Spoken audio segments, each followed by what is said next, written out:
Once again, we're going to get started shortly, but for those who didn't already hear the prior announcement, if you haven't yet joined AJMA, you can do so by going to the QR code here to our website. There's flyers on your tables. If you sign up today using the discount code TODAY, T-O-D-A-Y, you'll get 10% off of your membership dues. And if you are a student, you can join for free using the discount code STUDENTFREE. So if you're a student, med student, nursing student, student of psychology, any other of the disciplines that are in healthcare, you can join for free tonight. The discount code is STUDENTFREE. It's all one word. So every single student here should become a member of AJMA for sure. And every single professional or faculty member should be a member of AJMA before you leave tonight. And you can use the code TODAY. Thank you.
One. Shall we start by introducing? So I'll start by introducing Michelle. Shall we stand here? Wherever you think. I think by the podium.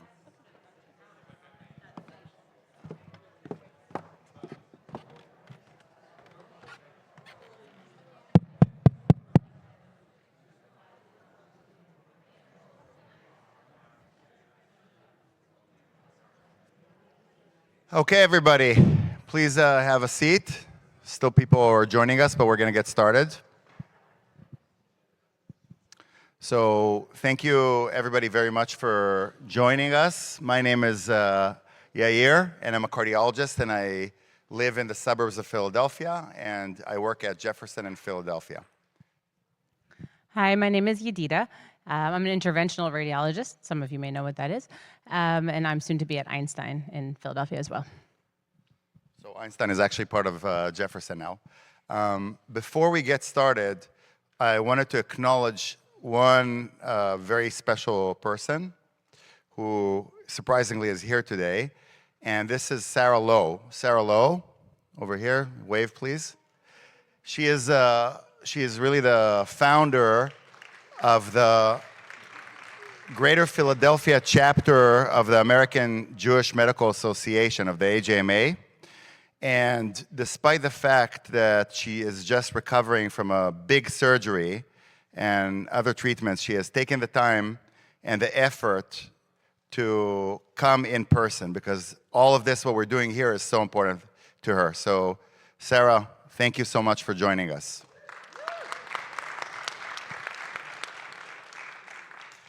And Yedida and I wanted to welcome all of you. There may be some more people joining, and also people from the live stream. I'm sure that there's a lot of people on the live stream as well. This session will also be recorded. And I wanted to thank all of you for coming. Please, if you haven't helped yourself eat and drink and wines, please do throughout the session. And we're going to start with, we have two speakers who are going to have a short speech before, or a few words before we actually start with a panel conversation. And I'm going to start by introducing Michelle. Michelle Stravich, who is the CEO of the American Jewish Medical Association. And this is the American Jewish Medical Association. If any of you, anybody in healthcare, please, if you haven't joined already, join us, join this organization. And throughout this evening, you'll understand why it is so important to have this American Jewish Medical Association in these times. You're going to hear from brave young physicians and nurses and others who are basically going to share their stories of things that have happened to them in the last year and a half, discuss anti-Semitism that they have personally experienced. And we have a wonderful panel that you're going to hear. Yedida is going to tell you a little bit about them later, who are basically going to hear these stories and respond with suggestions and action points and what their thoughts and insights. So thank you all the panelists who we're going to discuss soon. And Michelle, as you requested, I'm not going to introduce you too much, except the fact that you have been the CEO of this organization since the inception, and you've been involved in so many different organizations to support Jewish people and healthcare and all of that, and you're just an amazing partner through all of this, and you're a power of nature. So thank you very much for coming. Thank you so much. So thank you all for being here tonight. Let me just start by asking, because I know this is our third amazing Philadelphia chapter, is now on your third event in person, and every single one of them is incredible. And I thank Yair and Sarah and Daphna and Yedida and the whole crew here that has just worked tirelessly to put these events together for you and to keep you informed. But since this is our third event, who here is already a member of AJMA? Raise your hand, just to get an idea. Okay, great. So welcome. We're so happy to see you, and I'm happy to be able to see you in person. We'll have a little time at the end to network a little more, and I'd love to meet some of you in person. The rest of you need to learn about AJMA and hopefully become members of AJMA, because we truly need every voice. The American Jewish Medical Association is a fairly new organization. So if you hadn't heard of it, before 6 months ago or a year ago, that's because it didn't exist before December of 2023. It was formed in the wake of October 8th, 2023, because of all of the really volcanic eruption of anti-Semitism in the healthcare space, and also because of a strong desire among Jewish healthcare professionals to support Israel, to volunteer in Israel, and to figure out how to get over there and get privileges and so on. So people joined actually through a WhatsApp group originally among the hundreds of WhatsApp groups that formed after October 7th. But this was really in response, not to October 7th, but in response to everything that happened October 8th and beyond, right? The response that we got from the rest of the community, which was not what we thought we would get. And so we are seeing anti-Semitism in the healthcare space in every relationship in healthcare. We're seeing provider to provider, people doxing their colleagues, people, respected physicians saying, remove all Zionists from healthcare, questioning their colleagues, creating blacklists of Jewish therapists. Do not go to this therapist because they're Jewish or Zionist. We're seeing these issues in the patient-provider relationship in both directions. We see providers firing their patients for in the therapy world. We see it when they express anxiety over anti-Semitism or anxiety after October 7th. We see providers talking about not providing good treatment, let's just put it that way, to their Jewish patients, potential Jewish patients that might come across. How many people here saw the lovely video out of Australia? Okay, so that was the only difference between that and so many other things that are happening is that those two nurses were stupid enough to say what they said on video to an Israeli interviewer. And so they got caught. But there's a lot of that going on, unfortunately.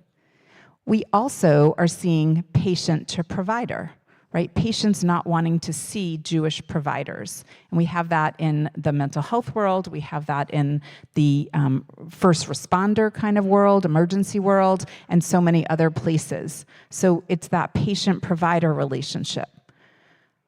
Who here is a medical student or a nursing student, perhaps? So we are seeing it in the medical schools, I'm sure. Medical student to medical student. We have had stories of medical students telling us their peers don't talk to them. You can't be in our study groups. You can't be in our clubs. You're a Zionist. You're committing genocide, you and your people. We have had this issue in the medical student to faculty and faculty to medical student. So we have students complaining about their faculty members who wear maybe a Magen David around their neck. You're threatening me. Or the other way around, we've had faculty members putting students, residents on the spot, asking them to comment on the genocide in Gaza, for example. So we're seeing it in every relationship in healthcare. And the AJMA was formed kind of in response to that and to create a safe community. So we respond in a variety of ways. We're also seeing, and I'll talk about that in just a second, but we are also seeing a lot of patterns. Just like people are noticing that the tents happen to all be the same kind on the protests on the campuses, we're also seeing patterns in the healthcare space. We're seeing the same types of speakers and panels being proposed at medical schools and hospitals and institutions, and also in our medical associations at the annual conferences. So topics that are supposed to be grand rounds or medically related, like, again, that term, the genocide, the medical genocide in Gaza, for example, is the title of a Grand Rounds presentation. Or sometimes it's a little more subtle. They might be presenting a certain topic that sounds appropriate, and then it kind of turns into a blame game on Israel. So we're seeing a lot of that in our, again, the medical association conferences, as well as in our universities and hospitals. And so we respond in a variety of ways. The American Jewish Medical Association formed, like I said, it founded only in December of 23. We became a nonprofit in January of 24. I joined as the first and only staff member, CEO, in February of 24. And we've been racing ever since. I keep saying we're a really, really fast-moving train out of both necessity and commitment of the people involved, and we haven't even built all the tracks yet. And we keep adding cars to the train. So we need every single one of you to join us. We need every voice. We do things at both the national level and the local level, which is why these chapter meetings are so important, and networking with your colleagues is so important. So we respond nationally, we advocate nationally. We've been on Capitol Hill. We submit testimony and information to the different committees that are formed in both the Senate and the House. Some of them are bipartisan committees. We're submitting testimony and information on anti-Semitism and stories in healthcare. We also do things at a national level when we confront our associations. So we're able to create a collegial relationship, we're the new kid on the block, but peer-to-peer with some of the medical associations. I've met with the AMA, I've met with the AAP, I've met with the AACAP, and so on. And we can have a conversation and trying to educate them on some of the issues when resolutions and statements come up through their process that they may not even realize are problematic. and also when they have speakers proposed for their conferences. So we can do things at a national level, and then we can mobilize locally by having people, you're all the foot soldiers on the ground, able to go to your institutions, your associations, and speak up, because you know who the players are. You know who the administrators, you know the deans, you know the leaders and the delegates in your associations, and we need all of you and your voices and your connections. And we encourage you not only to join AJMA and be part of this movement, but also to stay involved in your institutions and in your associations, because we need your voices. If we walk away, we have no voice at all, and we're already outnumbered. So we need everybody to get involved. And then there's also a positive side of this. Tonight we're going to talk about the Debbie Downer topics of anti-Semitism, but there's also lots of amazing things that we can do as an organization, and I hope that the 80% that we spend fighting anti-Semitism and the 20% that we spend doing the good stuff gets eventually swapped out, right, for 2080. So we have medical missions to Israel. We have 2 in June and 1 in July for different groups, different topics. We have one for medical students. We have one for psychologists focusing on trauma. And we have one in partnership with the APF, a medical mission in July. We have opportunities to celebrate Israeli tech and Israeli medicine together as a community, and to connect with Israeli both medical students and healthcare professionals in Israel. So there's lots of other good things we can do as a community when we're not busy fighting this problem. So I hope that day comes soon. I will stop here because I could talk about this for hours, but we have a really amazing program. I was asked to share one additional thing. Hold on. Today is kind of an auspicious day, I guess. We can recognize Carl Lutz, who today would have been his 130th birthday. There's a photo at the back. I had someone ask me to share this. He was the Switzerland consul in Philadelphia from 1926 to 34. He went to Palestine, now Israel, 1934 to 36. And then he went to Budapest, where he saved 62,000 Hungarian Jews and Jews from other countries during the war. So I just wanted to recognize him because I think that's pretty notable. And unfortunately, we're sitting here in 2025 with echoes of that time. I'm not an alarmist, but we know that when things like anti-Semitism become normalized and accepted and promoted within a respected field like healthcare, that's when society starts to adopt new ideology. And so we really need to be paying attention. Anti-Semitism doesn't fit anywhere, doesn't belong anywhere in society, but it's especially concerning in the healthcare community. And so AJMA is here to fight that. So I urge you to join AJMA, to get involved. We have lots of committees. We have people doing journal publications and working on educational programs and planning webinars and planning events like this. And we have lots and lots to offer you, and I'm happy to talk to people afterwards. So thank you. Am I turning it over to Yair?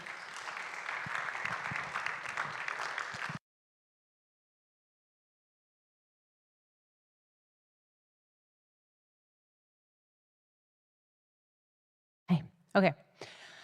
We are so excited to have Raphael Herbst here with us. He is the Deputy Director of International Relations for Magen David Adom, a Lieutenant Colonel in reserves in the Magen David Adom's reserve unit in the Israel Defense Forces Homefront Command. He's a highly experienced first responder, an expert in emergency preparedness. He has trained countless paramedics and played a critical role in crisis response, including firsthand experience on October 7th. Before I introduce him to come up, there is a bunch of Magen David Adom information on the back table next to the wine. So win-win. Get yourself a drink, get yourself some information, and we'd like to invite you to come speak.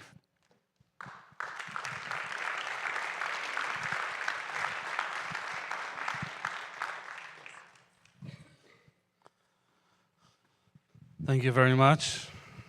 Good afternoon. My name is Raphael, as you heard.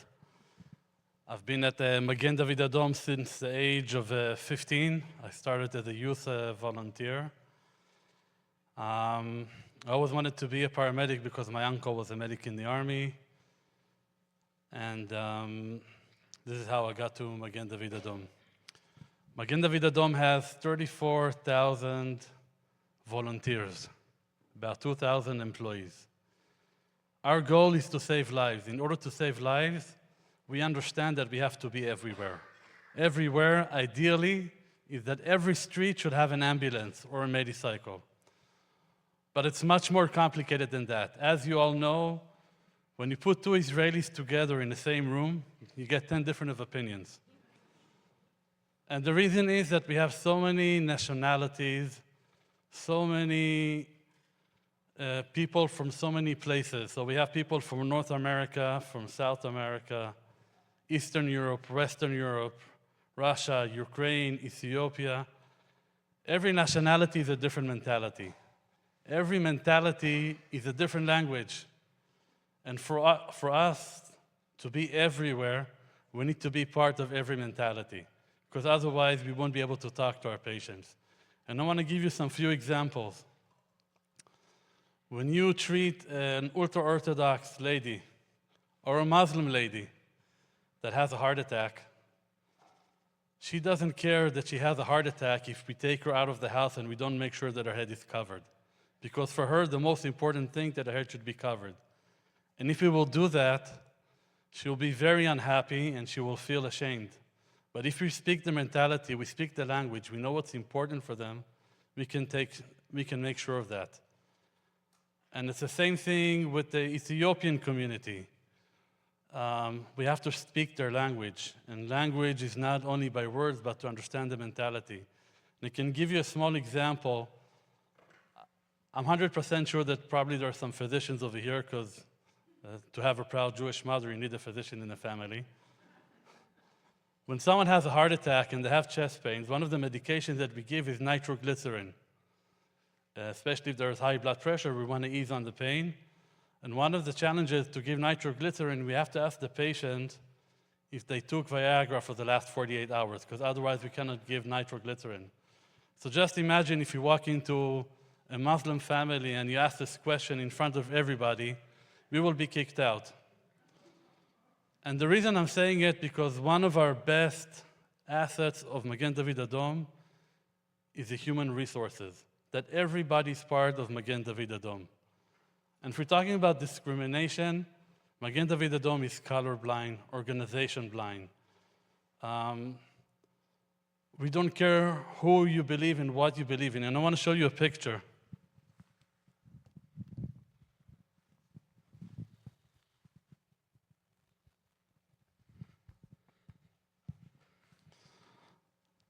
You can see a female Muslim wearing a hijab, proudly. And I'm just thinking about wearing my uniform every day when I wake up.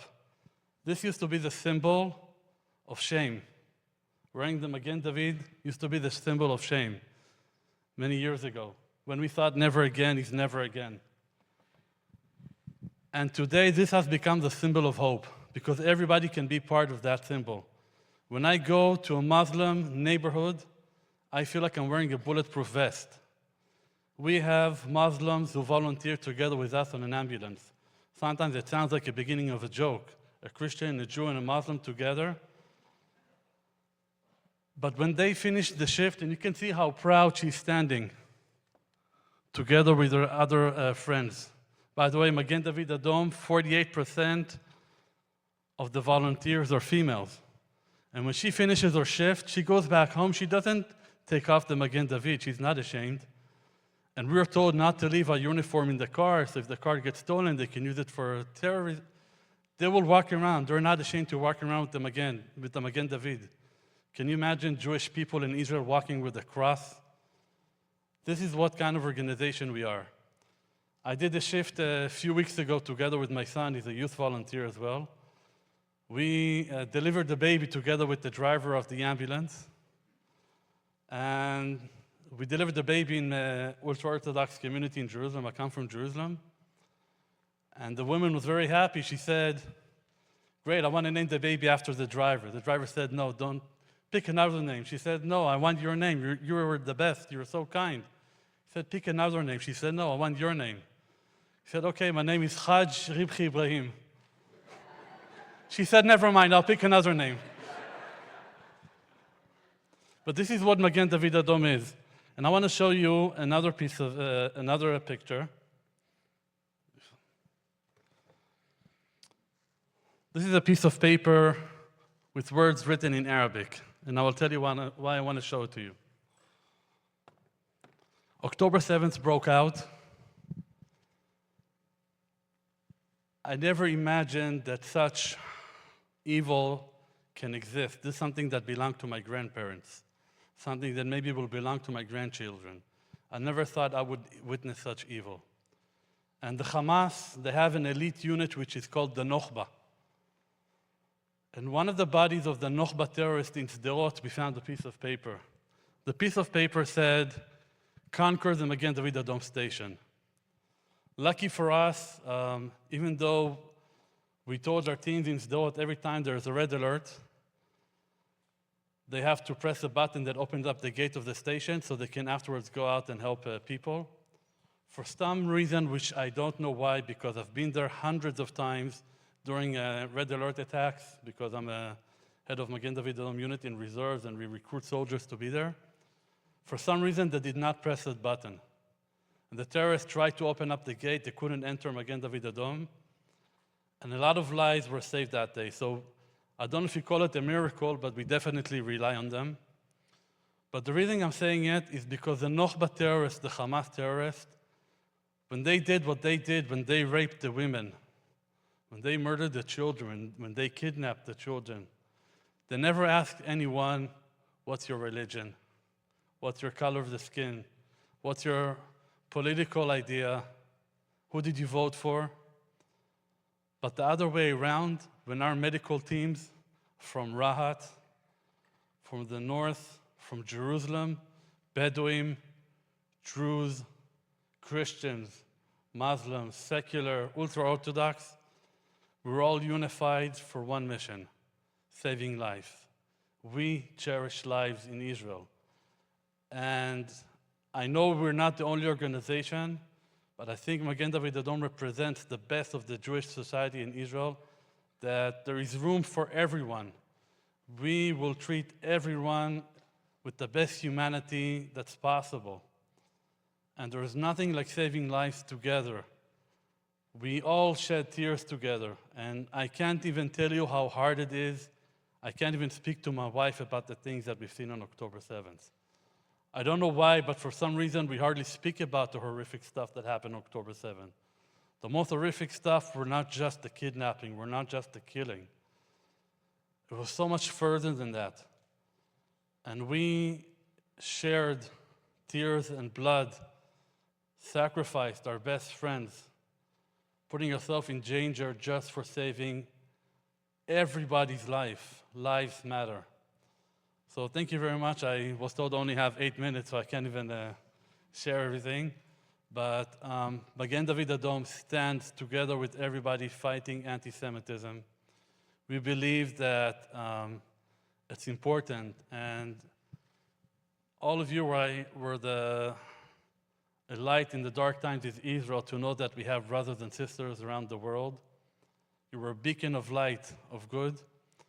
And I think that sometimes people in Israel are not even aware about the anti-Semitism around the world, and despite that, you are being here for us, for the Jewish people in Israel. And it was important for us to come over here and to salute you. It takes a lot of bravery to fight and to stand up for what you believe. So thank you very much. Toda rabah.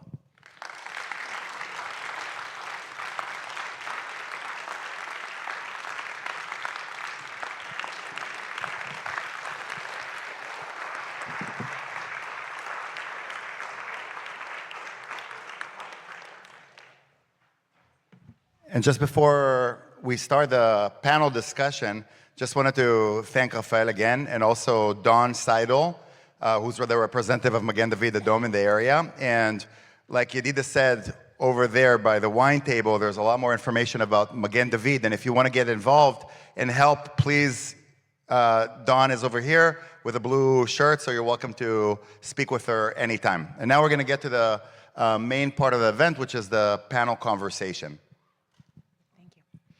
All right, so I'm just going to briefly introduce the 6 panelists. If you look on your tables, you'll see that on the back of the papers, there's more information about the panelists themselves. I'm not going to say everything about them. I'm just going to call them up. We have Rabbi Jeremy Winokur, who's the head of Hillel of Greater Philadelphia.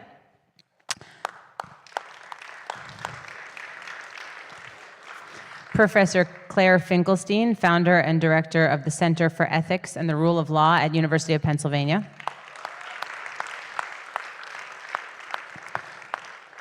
Lori Lowenthal Marcus, the legal director of the Deborah Project.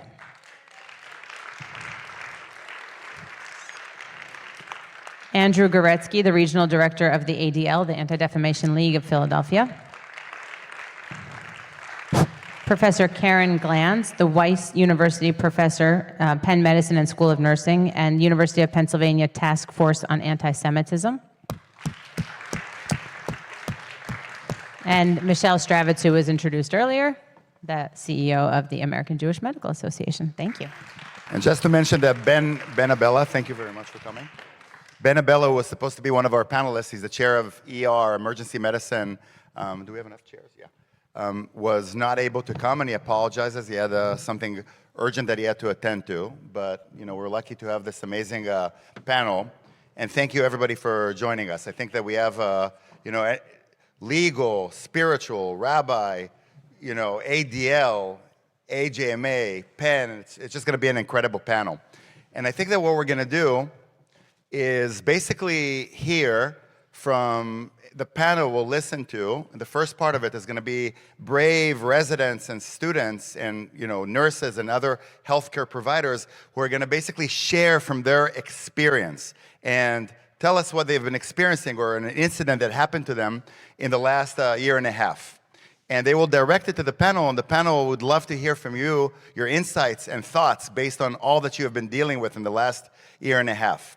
So we have several people who were willing to talk, and if later we have some time for conversation and anybody else wants to speak up and ask the panel any questions, we'll definitely try to have some time for a Q&A portion. So I think the first person, and let's see how many microphones. We have 2 microphones here. The first person that I'm going to ask to speak is Dean Zeldich. Please stand up if you can. So thank you, Dean, very much. Dean is an Israeli-American senior neurology resident at Jefferson University and Hospital, and he will share with us something that basically has happened to him. So thank you very much, Dean.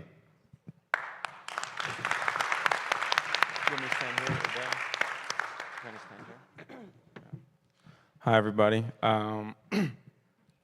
So this thing that happened last summer in June, July of 2024. I had been wearing this pin with the American flag and the Jewish flag side by side at Jefferson since basically October 7th, maybe a couple weeks after. Honestly, until that point, I had gotten mostly positive reactions, whether from patients or faculty or what have you.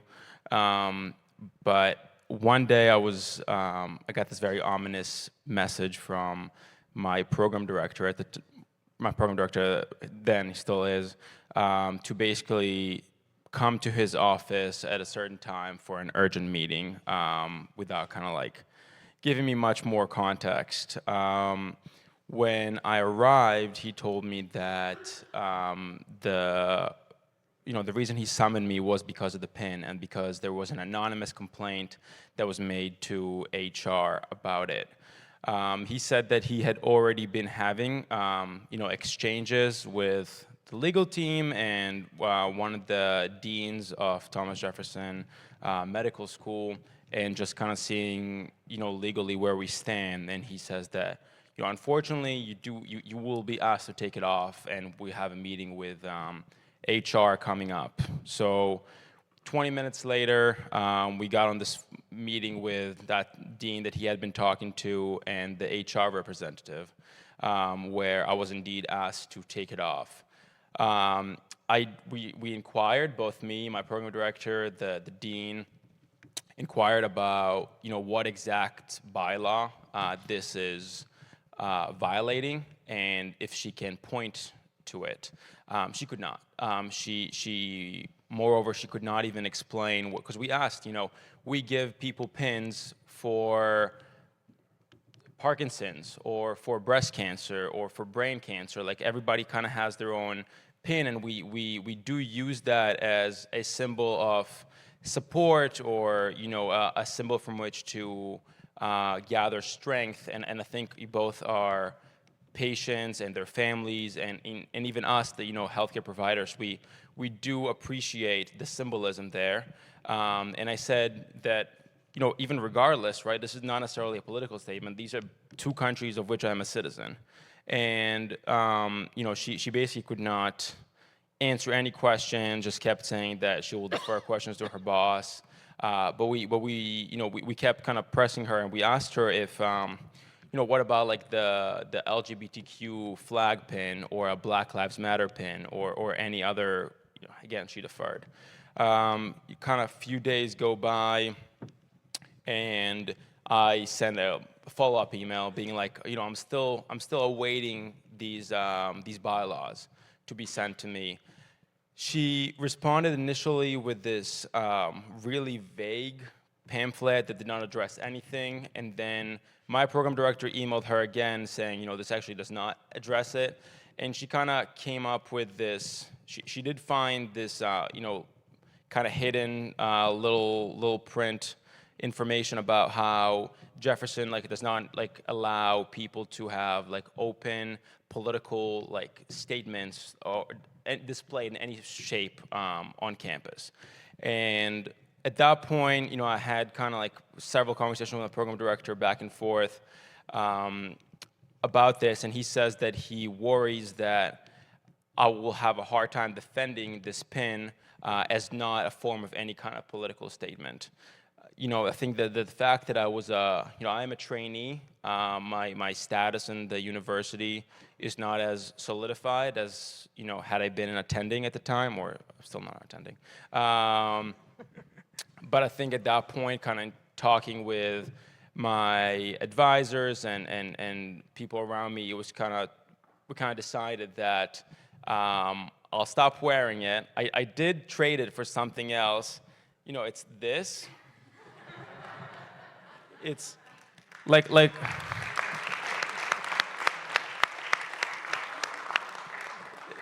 I think this is as close to a flag as you can get without being a flag. It's also I think a little more in your face than this thing. But I think to this day I still feel it still really doesn't sit right with me that I can't wear this pin.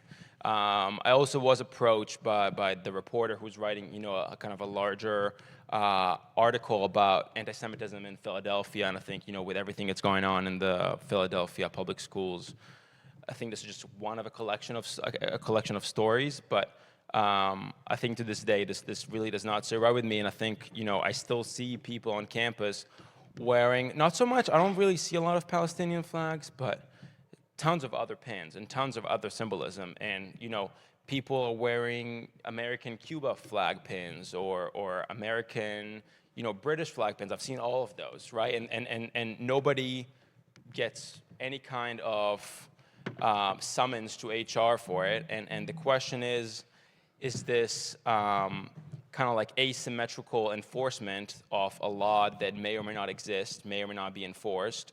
And I really question whether this would happen had it been any other flag, or and I think that we all think that the answer is no. But I think where things stand right now, I'm gonna keep wearing this and wear it proud.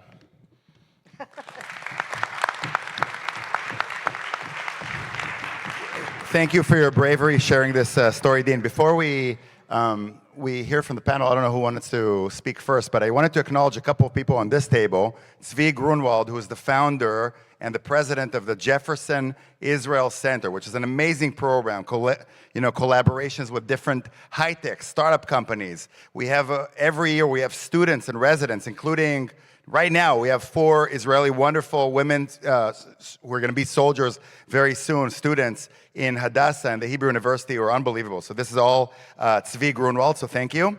And the second person that I wanted to mention is Howard Weiss. Howard Weiss was the previous chair of cardiology, and he is my mentor. And we've been discussing this event. It's very important to notice that this is not about holding a grudge against Jefferson or against Penn, because we see all of this incidences everywhere in healthcare, everywhere, in New York, in California. California is pretty bad, in Philadelphia, everywhere. So this is not specifically against one institution. These are a collection of brave people who chose to stand up and basically share their story. And then the last thing I'm going to say before the panel is that just the current chair, my current chair of cardiology is Cuban American. He has always proudly had his Cuban American flag, and you can imagine that nobody has ever said anything, in addition to physicians who are Italian Americans, many of those with the Italy American flag. So it's really holding a different standard to the Israeli American. So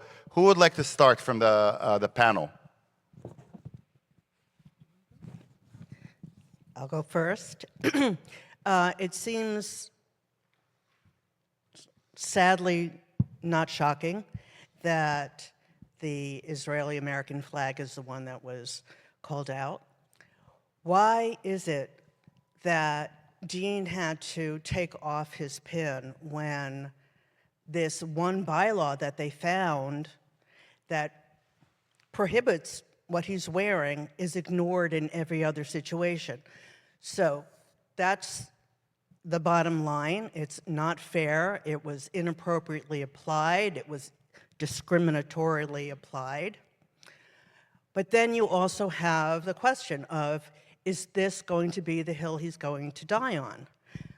Now, Dean decided not to, and he picked a much better hill to go on, and that is now he has much bigger Star of David's in everyone's face. But so, you have to go for the practical and the legal. As a legal matter, I would have written a letter asking the school to explain why they were applying this bylaw in this particular situation. However, Dean won on his own, and so there are different considerations all the time. But as a legal matter, I think the school was out of line.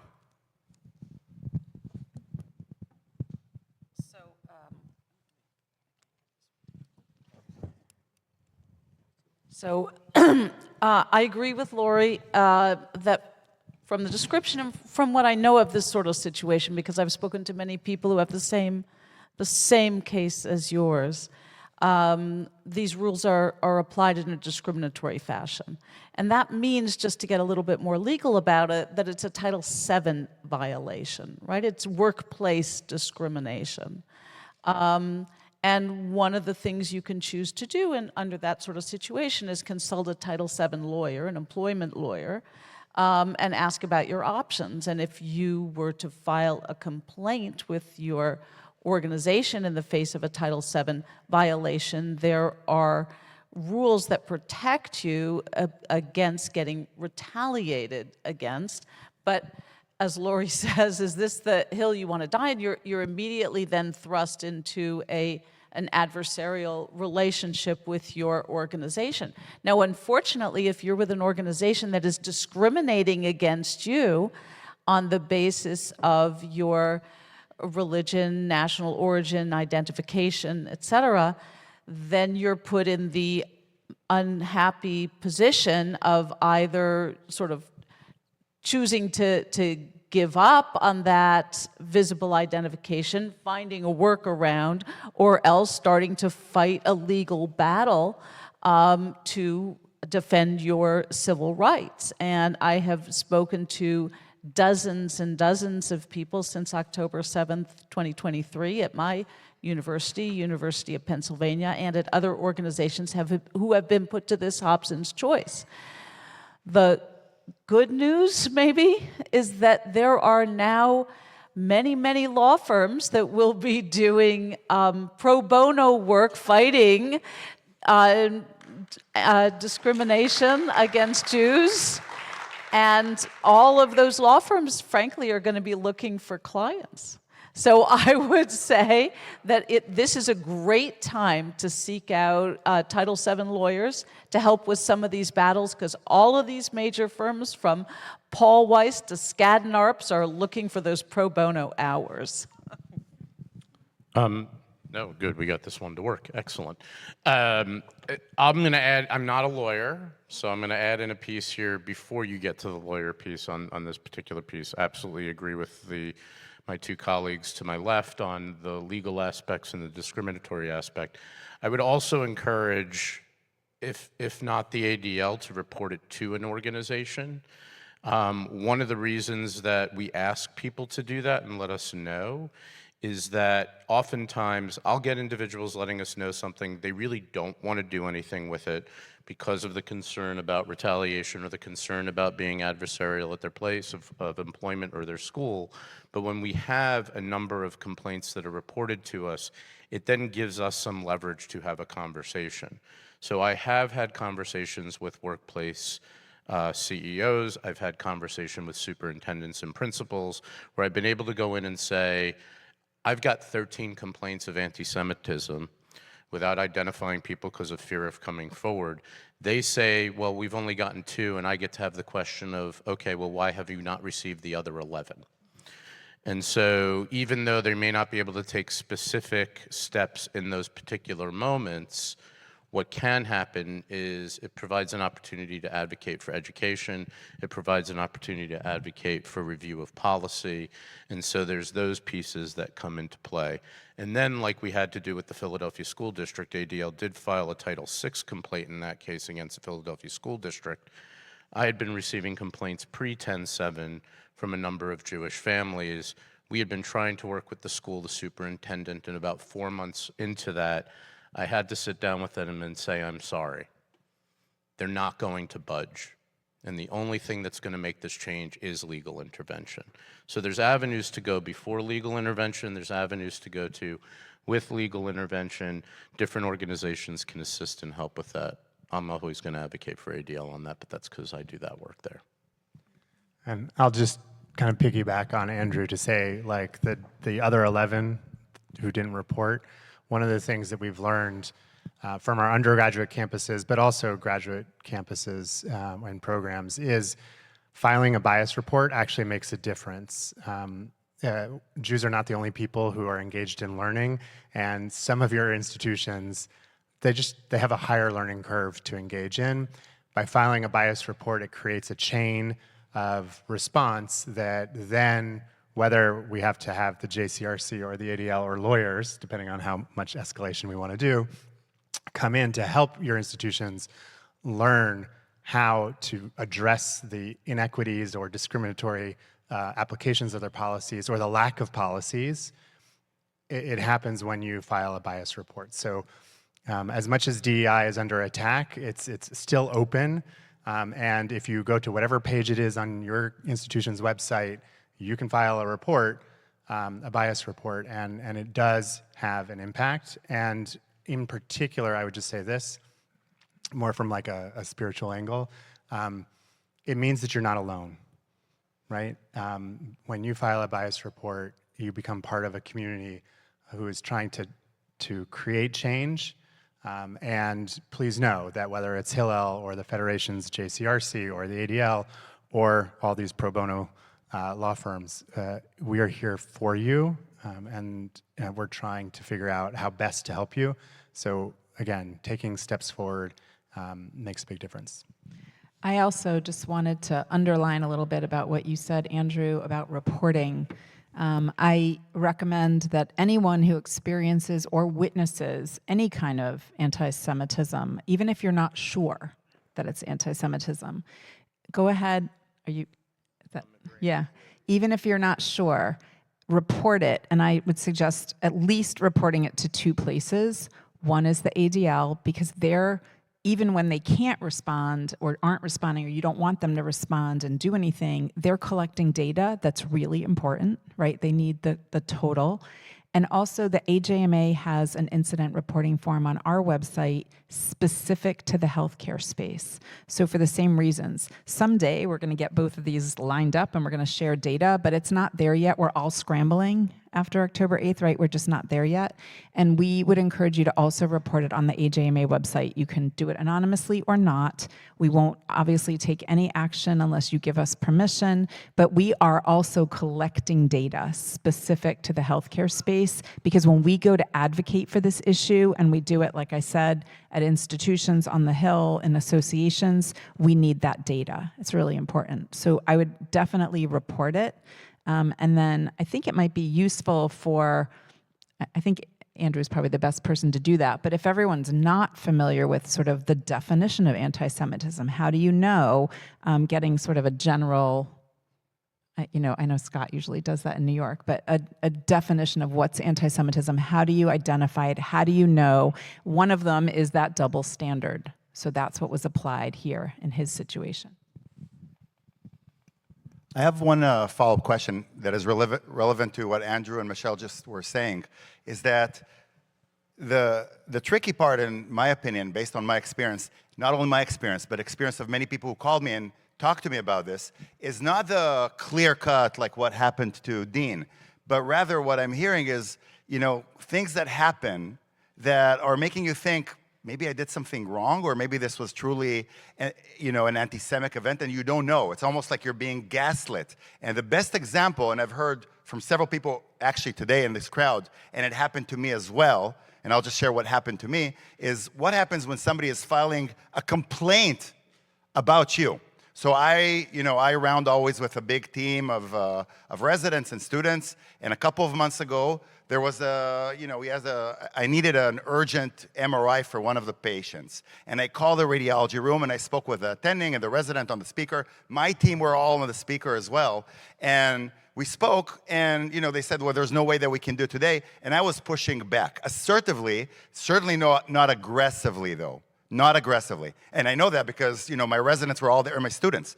A day later, I get a phone call from the Dean of Professionalism that there's complaints about how I behave and how it was an anonymous complaint. And these are, we hear a lot of these things that are happening from Jewish residents and even faculty members that are getting complaints about them, meaning that we have to be so careful with everything. You have to walk on eggshells that God forbid you're not gonna, and these are different standards than other people are being held. But you can't prove, I can't prove that it's an anonymous complaint. I can't prove, maybe I was a little bit, maybe I'm Israeli, so I'm a little bit obnoxious. I don't know. So the question is, all these things that happen, and we're not sure it's anti-Semitism. Can we report them today? What do we do with these cases? So, lots of different pieces there. The first thing I will put out there is, if it doesn't feel right, report it. If it doesn't feel right, report it. If you're not certain, report it. Let the people who do this on a daily basis look at it, evaluate it, and do that. Now, if somebody's filing a complaint, I'm actually going to always, I used to teach higher ed law and policy at Temple, and I said, I'm not a lawyer, are you sure you want me to teach it? I used to be a dean of students, and they said, yeah, we want you to teach it because we don't want the deans to behave like lawyers. We want to know when to call the lawyers. So if you're getting a complaint, I'm going to tell you call a lawyer. I mean, that's actually going to be probably one of the first things I'm going to say to you, because I can't provide legal advice, and that's not something that ADL does. That being said, regularly, I think people do this ping pong in their head of, was it anti-Semitic, was it not? Is it not? Is it even worth it? Should I be? And let's be clear, discrimination or harassment may not rise, I'm going to say harassment here. Harassment may not rise to criminal harassment, but it could still be anti-Semitic harassment that we could be tracking and that can be important to educate about. And so this is where I say always report it. Better to report it than not. With that, as far as a definition of anti-Semitism, ADL follows the International Holocaust and Remembrance Association's definition. That is the definition that we follow. And it is discrimination that occurs to an individual based on their identity or perceived identity as a Jew. Legally, there's always this breadth of what you need to do to prove that. But again, to be able to report something, to be able to track it, to be able to intervene, doesn't necessarily require that level of it.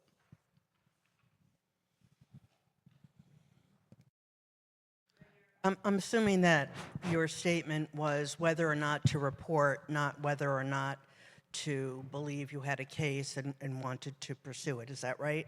Just a question of reporting? It's reporting and what to do, because there's more and more of these subtle cases of, maybe anti-Semitism, but it is scary, and we hear it all over healthcare and probably also other industries. So that's another reason why you need to report, is because one incident may not constitute anti-Semitism. It might be actually anti-Semitic activity, but it wouldn't sustain a case, a legal case. However, cumulatively, if there are lots of reports at a particular site and they're about the same kind of issue, then you might actually have a legal case. And so that's another reason why it's critically important to report.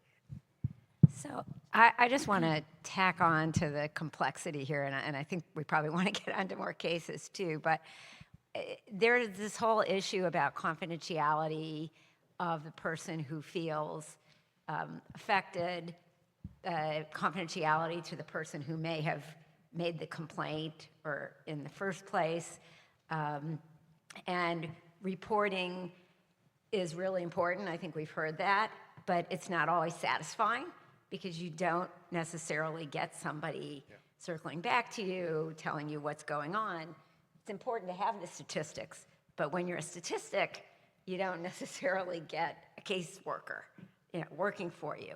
So, and the other thing, just to circle back, is that power differential when you have trainees and more senior people. And even when you have people who may be attendings, but they're junior attendings.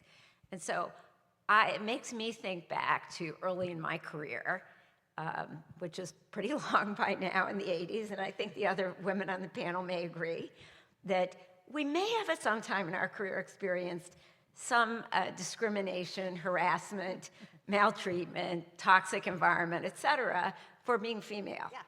And these are all females who speak up. Who are sitting at this table. And when I had an incident happen not that long ago, maybe 6 or 7 years ago, I'm a tenured full professor, I'm not worrying about whether my job is secure, but I went to the person in the faculty affairs office, and I went to the person in psychiatry who's the workplace, do you have a schmuck in your office person, and really expert on this. And her first comment was, are you going to have to continue to work with this person? And so it was back to is this the hill you want to die on? And so, I had to think about whether I wanted to take it up or what were the other options. And so I think the same applies to any perceived or actual discriminatory treatment. And it goes with workplace, education, and healthcare all, kind of have some similarities.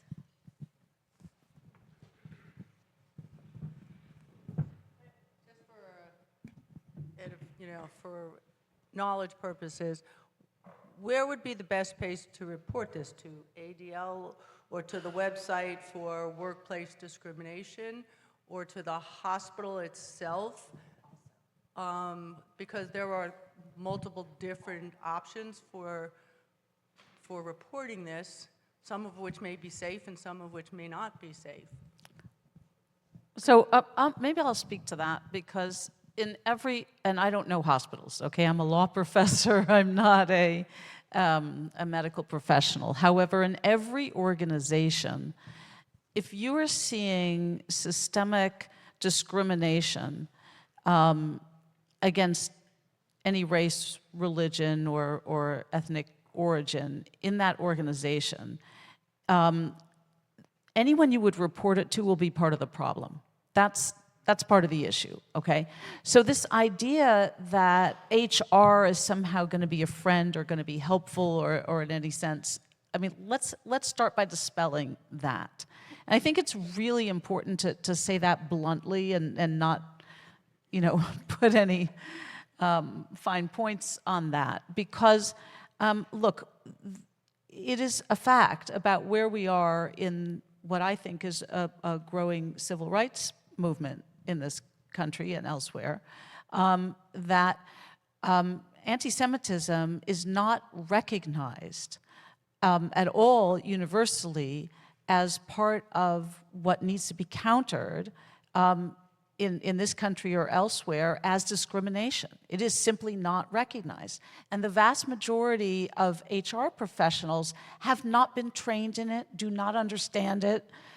They are there because, in part, they have been deeply trained in the sort of DEI culture, and they are addressing a different kind of racism, and that's where their expertise lies. And those, since October 7th, 2023, that personnel has not, for the most part, been changed, right? So that institutional structure is still there, and it's that structure that gave you the problem in the first place. So let's be clear, you're not in an environment that's going to be friendly for dealing with your complaints. And I think you just have to kind of take a deep breath and face that. And in the number of cases that I've been involved in since October 7th, there's sometimes a reluctance to acknowledge and admit that. And I think in some ways the stress would be less if you just sort of come clean to yourself and say, I'm not going to get justice from this institution. Now, whether or not to report outside, it seems to me is still, of course, to a friendly organization like ADL, you can call Andrew, as I often do, but and there are any number of allies that you can call, and I have a bunch of Title VII lawyers at the ready that I call to talk about it. But reporting where? Reporting to somebody who can actually do something about it. Let's face it, we are at the point that we are stuck with law. And I have therefore cautioned against all of these task force that focus so much on the definition of anti-Semitism. A lot of what will be identified as anti-Semitic conduct will be viewed as protected conduct. Therefore, I think we need to focus on what is illegal under Title VII or illegal under Title VI. We're still at a very sort of law-dependent point in our work here. And we have to, so I think you need to figure out pretty quickly if you are being exposed to conduct like this, whether it violates a law. So I think that's very good advice. I think the reality is important to face about HR and so on. There are some employment attorneys that AJMA has worked with that do recommend still reporting it to HR, not because you think they're gonna jump and help you and solve your problem, but because it does go on record. So we have some institutions that have hundreds of complaints. Nothing was done, but eventually when some attention was paid to it, then they could look and say, look, there were hundreds of complaints that you ignored, there's a systemic problem. So that's the reason to report it, not because you think you're going to get justice right away for yourself, unfortunately. I do want to mention one positive thing I heard Dean said, which was that your advisor was working with you and supporting you. And I think that's really important and commendable because there is a power hierarchy in healthcare. I'm not an attorney or a doctor, but I am learning quickly about that. And not because I'm continuing to promote AJMA, but I am. I do want you all to know that AJMA also offers a mentorship program, and some students, residents, junior physicians have found it really helpful to find a supportive Jewish mentor. Sometimes they find them, AJMA does have a formal program, but one of the most amazing models I have when someone comes to us and says, I want to start a chapter in my institution or in my area, is when the faculty and the students come together to say that, and the faculty says, I'm right behind you, I'm with you.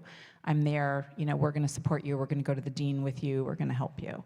So I do want to encourage everyone to think about your role in that relationship and to step up and help each other.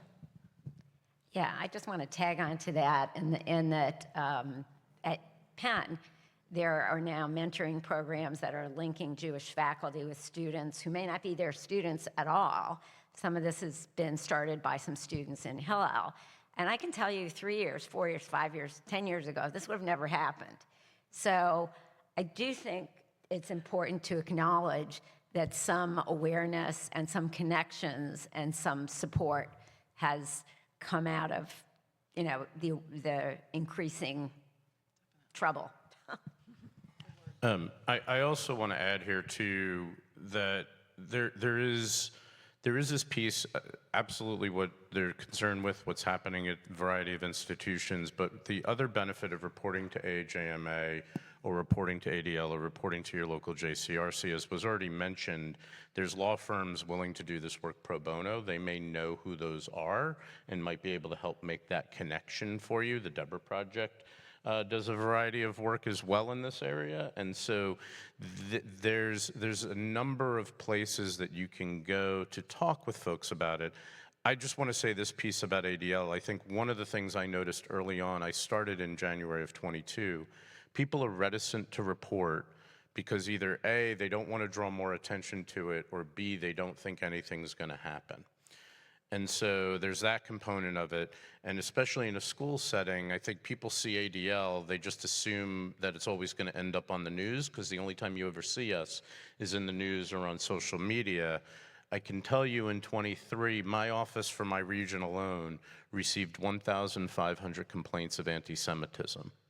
Just under 400 of those were recorded in our audit. 5 of those made it into the news, not because we put them there. So I share that to say we are going to do the best we can to maintain privacy for the individuals coming forward, because you're the person who's been victimized in those cases, and we want to support you through that as best we can. One small addition is that there are allies outside the Jewish community, often within our institutions, and you may not know who they are, but if you participate in AJMA or in faculty conversations or a JSA or Maimonides Society conversation, you will find out from somebody else by sharing your story who might be good to go to, and go to them. Build community by sharing your story with the Jewish community and outside the Jewish community with allies, because we can make a difference. It may take a long time. It may not be, satisfying, but we have to be in this for the long run. There's seem to be a bunch of other questions, but we do want to get on to some of the other situations. So I'm going to move on to Donna Michelin. She's a medical student at Jefferson, and she wants to share her story with us.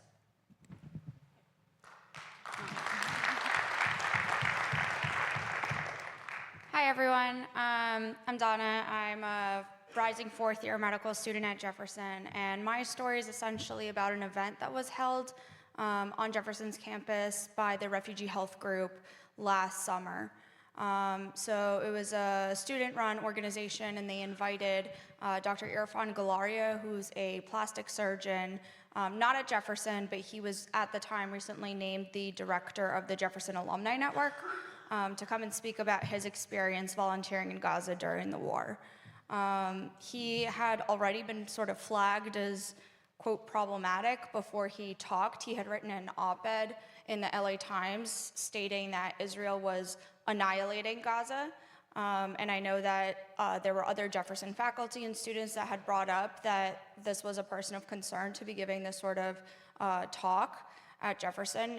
It kind of bode to be sort of one-sided.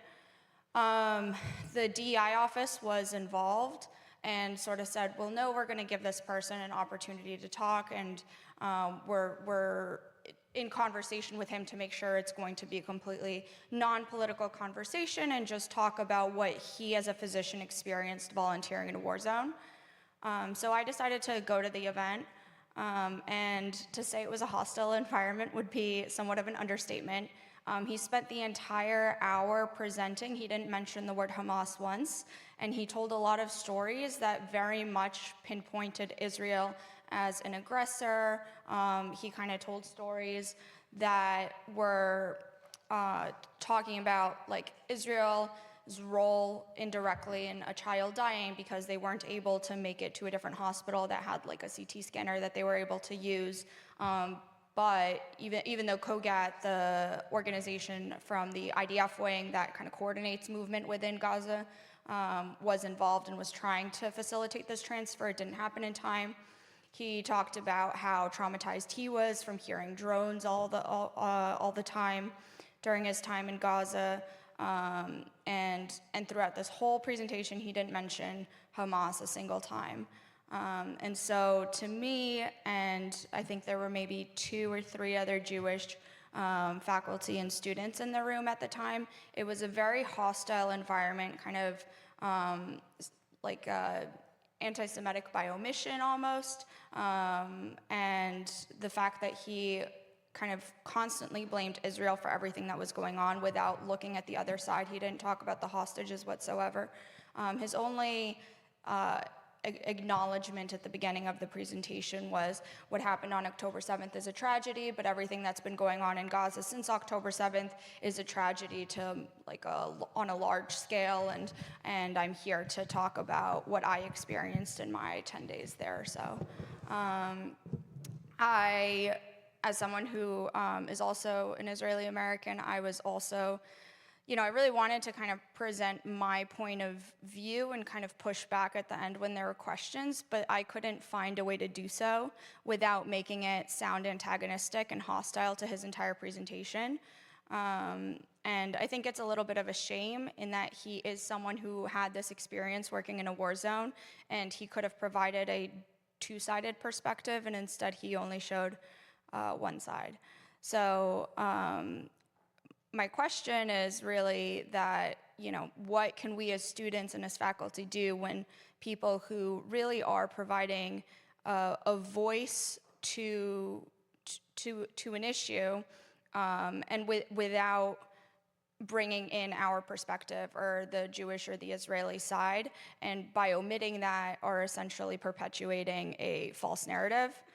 What can you do when your institution, its DI offices, the deans are in support of this person and organizations bringing people like this? Thank you.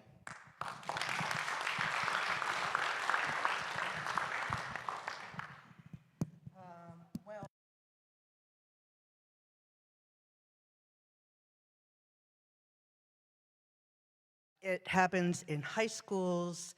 It happens just across the country in horrible, horrible ways. It makes Jews and pro-Israel people feel sick to their stomachs.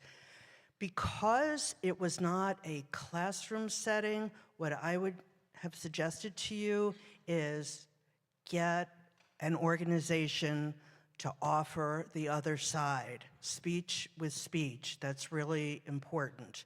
And perhaps have, I don't know if there's a student newspaper or a medical, newsletter that goes around politely pointing out all of the misinformation that was provided. What a shame that people were miseducated. That's pretty much, I think, your best bet. And it feels awful because it was on your campus, but you do have options. And those, I think, it's important not to let it just lie with the misinformation that went out. Yeah, I'll just speak to this as well, since I've dealt with a lot at the intersection of open expression and hostile environment issues on my own campus. And I can very well imagine why you felt you couldn't say anything. I'm not sure I would have been able to either, and I'm very outspoken. But you were not in unfriendly territory. And I absolutely agree with Lori. Of course, what you want to do in that circumstances and what the school should really have assumed would happen and encouraged is that there is another speaker giving another side, if they are going to allow such politicized speakers to come to campus. You mentioned that he runs a refugee organization, and maybe if that is on, just turn that one off. It's 'cause echo. Yeah. And I just want to take this moment to say something about two organizations of medical professionals that have really fanned the flames on this kind of thing. And one of them is Médecins Sans Frontières, which is Doctors Without Borders in the US. Doctors Without Borders have put out dozens and dozens and dozens of reports since October 7th, 2023, with exactly that same tone. I don't know that I've read all of them, but I've read a lot of them, and there's hardly a mention of the attacks on October 7th. There's hardly a mention of Hamas in these attacks, and there are scathing attacks on Israel with titles that are just on their face extreme. Another organization is Physician for Human Rights, an organization that's done very good and important work. But since October 7th, despite the fact that, like Doctors Without Borders, they're supposed to take a non-political approach, and in their charter, both organizations say that they take a non-political approach, are highly, highly politicized, only in the case of Israel, only in the case of the war in Gaza, in the sorts of reports that they put out. And this has sort of struck a tone with these organizations, Amnesty International, multiple other organizations putting out multiple reports accusing Israel of genocide and presenting the case in a completely unbalanced manner. That is a challenge in the medical profession, I must say, that needs to be addressed more full-throatedly than it has been, and it's doing a lot of damage to the balance with which these conversations are had. I want to add one more thing related to this specific incident. In addition to my role at ADL, I'm also a faculty member at Gratz College in their new Masters in Antisemitism program, and I'm actually teaching a course this summer on advocacy. And so the question here is what do you do to advocate in this particular situation, and how do you manage it? And there's three things I tell groups of students to be thinking about each time. First, who's your target audience? Who's specifically your target audience? Second, what is your goal with that target audience? And then third, what resource do you have to put into it? Personal energy, financial or otherwise, or organization. At a university I was speaking with a group of Hillel students. Somebody was doing a program on campus that the poster said, "Celebrating the Life of Sinwar." Yeah. So this was up, they wanted to get it canceled. I said, let's take a look at the flyer. The flyer itself specifically said pre-registration required, attendance at 30 maximum. So I said, send your letters to try to get it canceled, but anybody who's going to choose to go to this, you're never going to convince them anyway. So is that really your target audience? I said, your target audience in this case is everybody else on campus who has no idea what October 7th is about, has no idea who Sinwar is, and just sees a flyer that says celebrating the life of Sinwar, does not understand it. I said, so why don't you create a flyer that has 1 or 2 bullet points that talk about how horrific he is, have a QR code, and go put it around campus at the flyers exactly where the event was being advertised. Because the goal there, and that's who the target audience is, that's your goal and the time and resources there. So in all of these cases, who's your target audience, what's your goal, and what's your resource?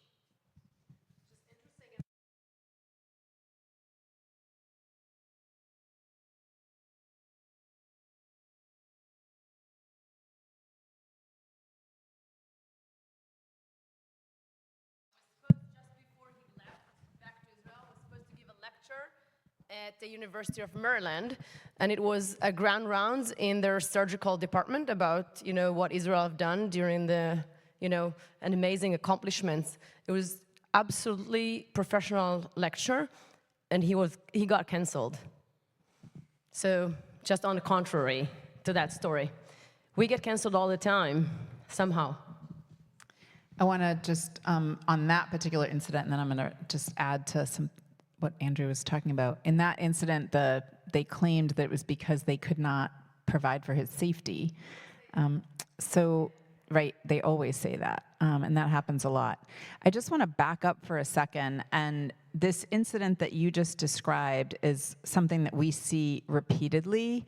It's what I call the hijacking of the healthcare platform for a false narrative and for a political agenda. And this is happening right and left. So people are taking this platform, whether it's a grand rounds presentation or using it to talk about I keep repeating that term, but they even just claim a medical genocide in Gaza. That terminology alone is a false narrative.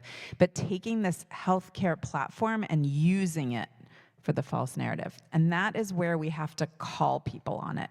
So even if you can't, so one thing you can do is try to get it canceled. If you can't get it canceled, the next step is to do whatever you can, as has been described here, to sort of set the record straight or share other information. And I think Andrew's advice of who's your audience, what's your purpose, what's going to be accomplished by that. AJMA does often send letters either before or after an incident like that to sort of set the record straight, be clear. If we can't get them to change or cancel the event, sometimes there's, start out as sponsored by an institution and then they end up privately sponsored, only on webinar, a little smaller, so they reduce the impact. So we can at least do something there. But even if it happens, I got some good advice not too long ago that said, don't interrupt your enemies when they're making mistakes, because then you can catch them after. Right? So that's another way to look at it.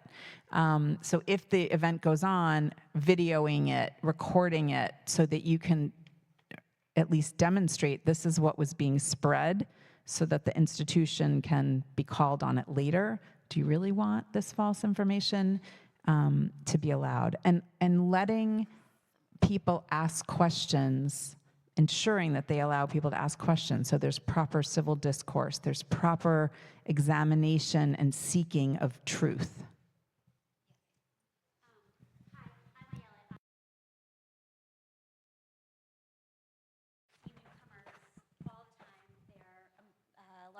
Hi, I'm Ayelet. I work in refugee health, and I'm not surprised at all by your story because I have had to miss conferences because they, you think you're going to go to a conference where you're going to learn about refugee care from people from all around the world, because refugees come from all around the world. And I will tell you, the conference that I had to skip in August became a one-issue conference. Every single small group, every single speaker had something about the genocide in Gaza, and they were using completely inappropriate medical terms, and it's such a bigger issue than that. And there are times where you think you've surrounded yourself by people who realize that being a refugee medical provider is a very Israeli thing to do, and then you get to see, I have a very Israeli name, so I get to see firsthand immediately what people think, and I don't know how to handle the larger issue here that the Society for National Refugee Healthcare Providers was probably a big part of kind of promoting this, and they're wanting to teach this to, to students of all kinds. So I don't know that I have a good question, but this is way bigger than, it's way bigger than one conference, and there are times where you just literally can't go somewhere because you don't know that you're going to be able to introduce yourself with your name to a bunch of people who do the same work as you.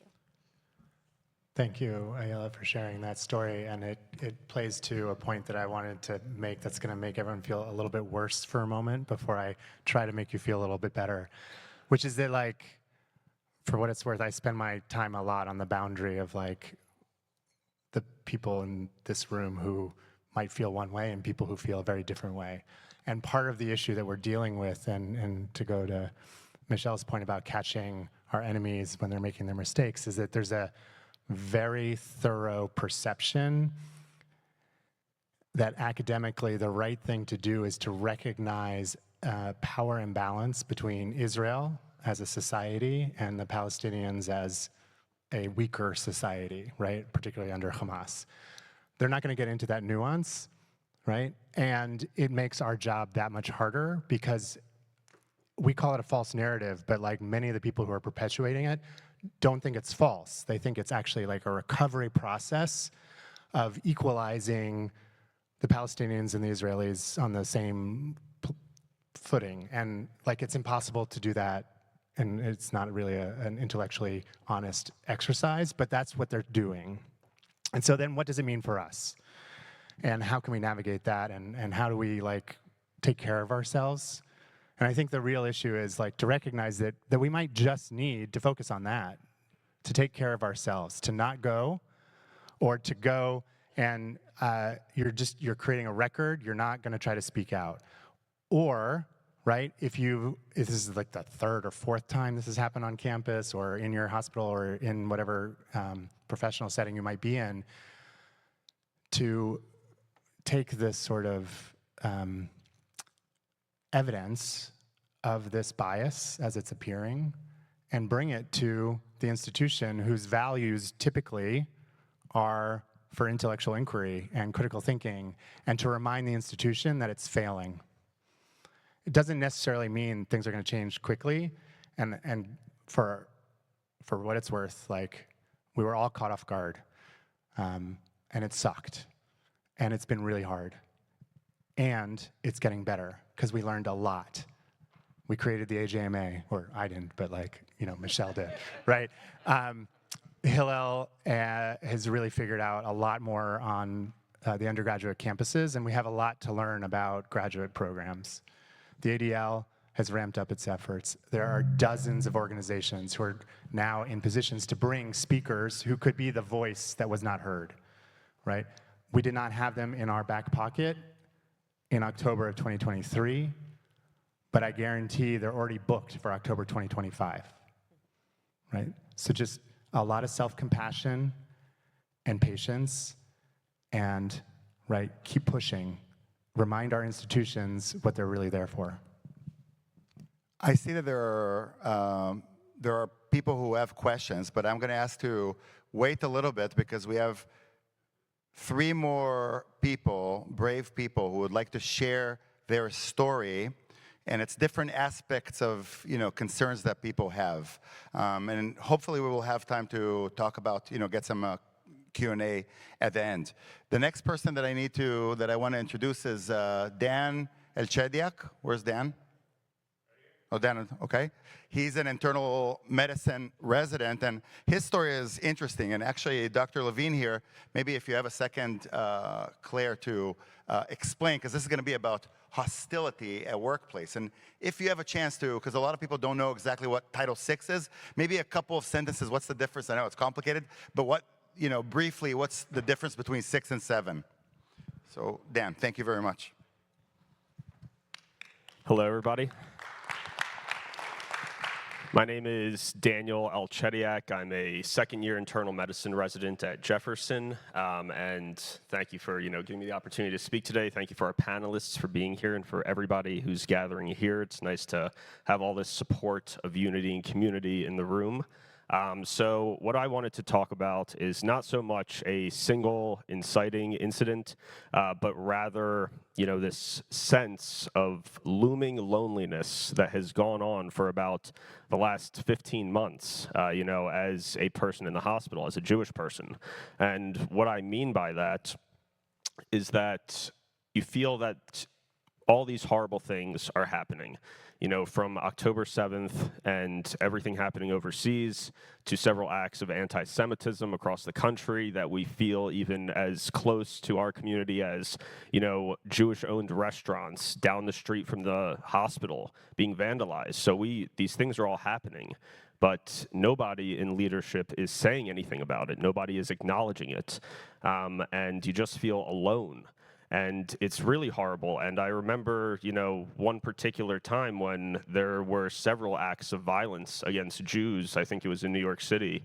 And the day after, you feel like your family member passed, unfortunately, and there's nobody who wants to acknowledge that. And an intern came to me, and she said, "I just feel so alone. I just need to come talk to somebody. You're the only person that I can even think to talk to," which is unfortunate in a residency program of 150 people. And you would hope that you could go to, your chiefs, to your leadership. But it's hard and it's very insecure because we're trainees and we feel vulnerable and we don't want to rock the boat and stir the pot. And you don't want to feel like you're reporting your colleagues who you have to see every day. There are several people in our program who are posting the opposite narrative, medicalizing what's going on and saying, oh, how can you be a doctor and support what Israel is doing and destroying hospitals? And they're sending this narrative to all of our colleagues. And I have to walk by them every single day and pretend like nothing's happening. Otherwise, it's going to be chaos to work day to day, and it's going to be hostile. So that is the case I want to present. And my question is, what can we do as trainees, as residents, to be able to do something? Because at an institutional level, when we actually did try to do something, myself, Dr. Lev, and a few others, we tried to meet with who supposedly is supposed to be hired to create employee resource groups, and they told us, this is a non-issue. They said, you need to find something for me to make this an actual issue and do something. So nothing came of that. So that is my question. What can we do when the resources aren't there, when we feel like we're in a hostile situation and we are alone? Thank you.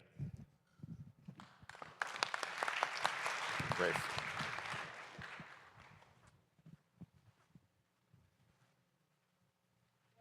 I think I really appreciate your speaking to that and to the emotions around it. And I think all of us, at least I for one, and I'm guessing many other people in this room resonate with what you're saying.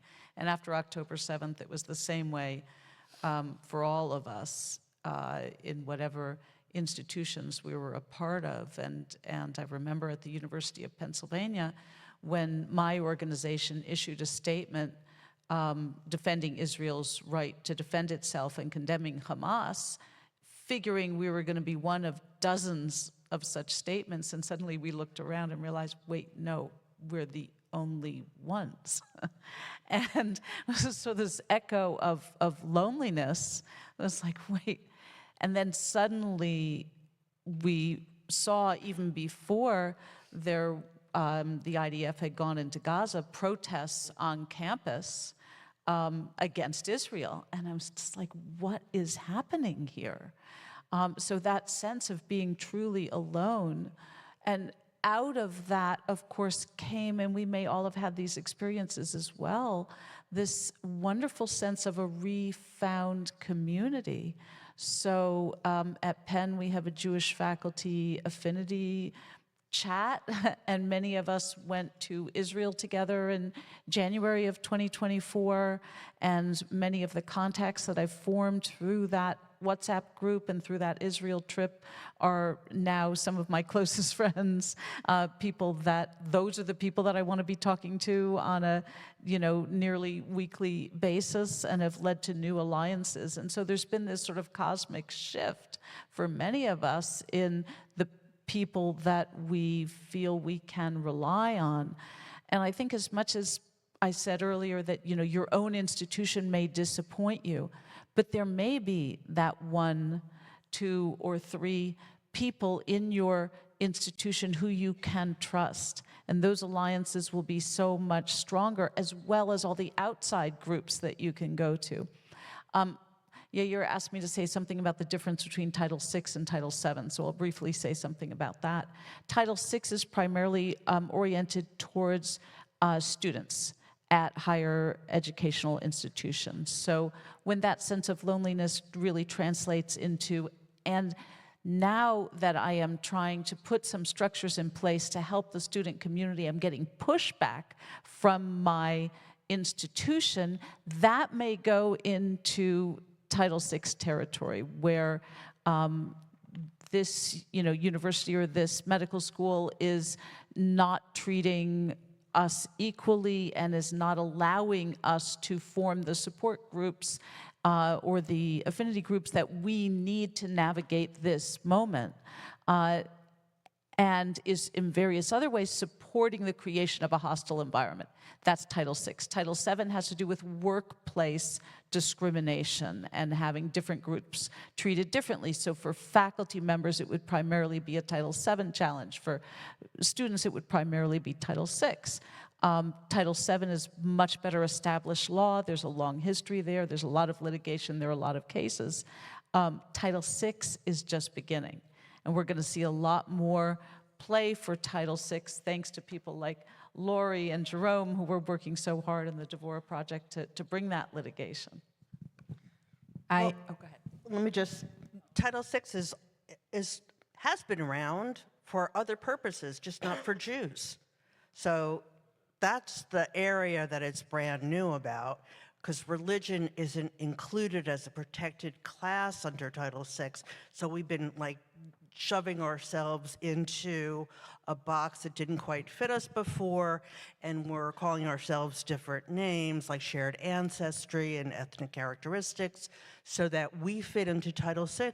But that goes exactly back to Claire's point, which is no one thought of Jews as being victims of discrimination. Like it was a joke. I had a lawyer on the other side laugh when I said that my client was a victim of racial discrimination because of what happened to him as an Israeli Jew that was national origin. It's like, he's Jewish. So that's the area that it's really brand new in, and we're really trying so hard to create a recognized area of law. That's in Title VI. But, right, Title VII is for employment when you're discriminated against as an employee of an institution. That's fine. So the what she's talking about is that some of these things, if they're only faith-based, right, if it's only thinking of Jewish as a faith, then it doesn't apply. But as soon as you start defining being Jewish as an ethnicity, a nationality, a shared origin, shared ancestry, that's when it starts to apply.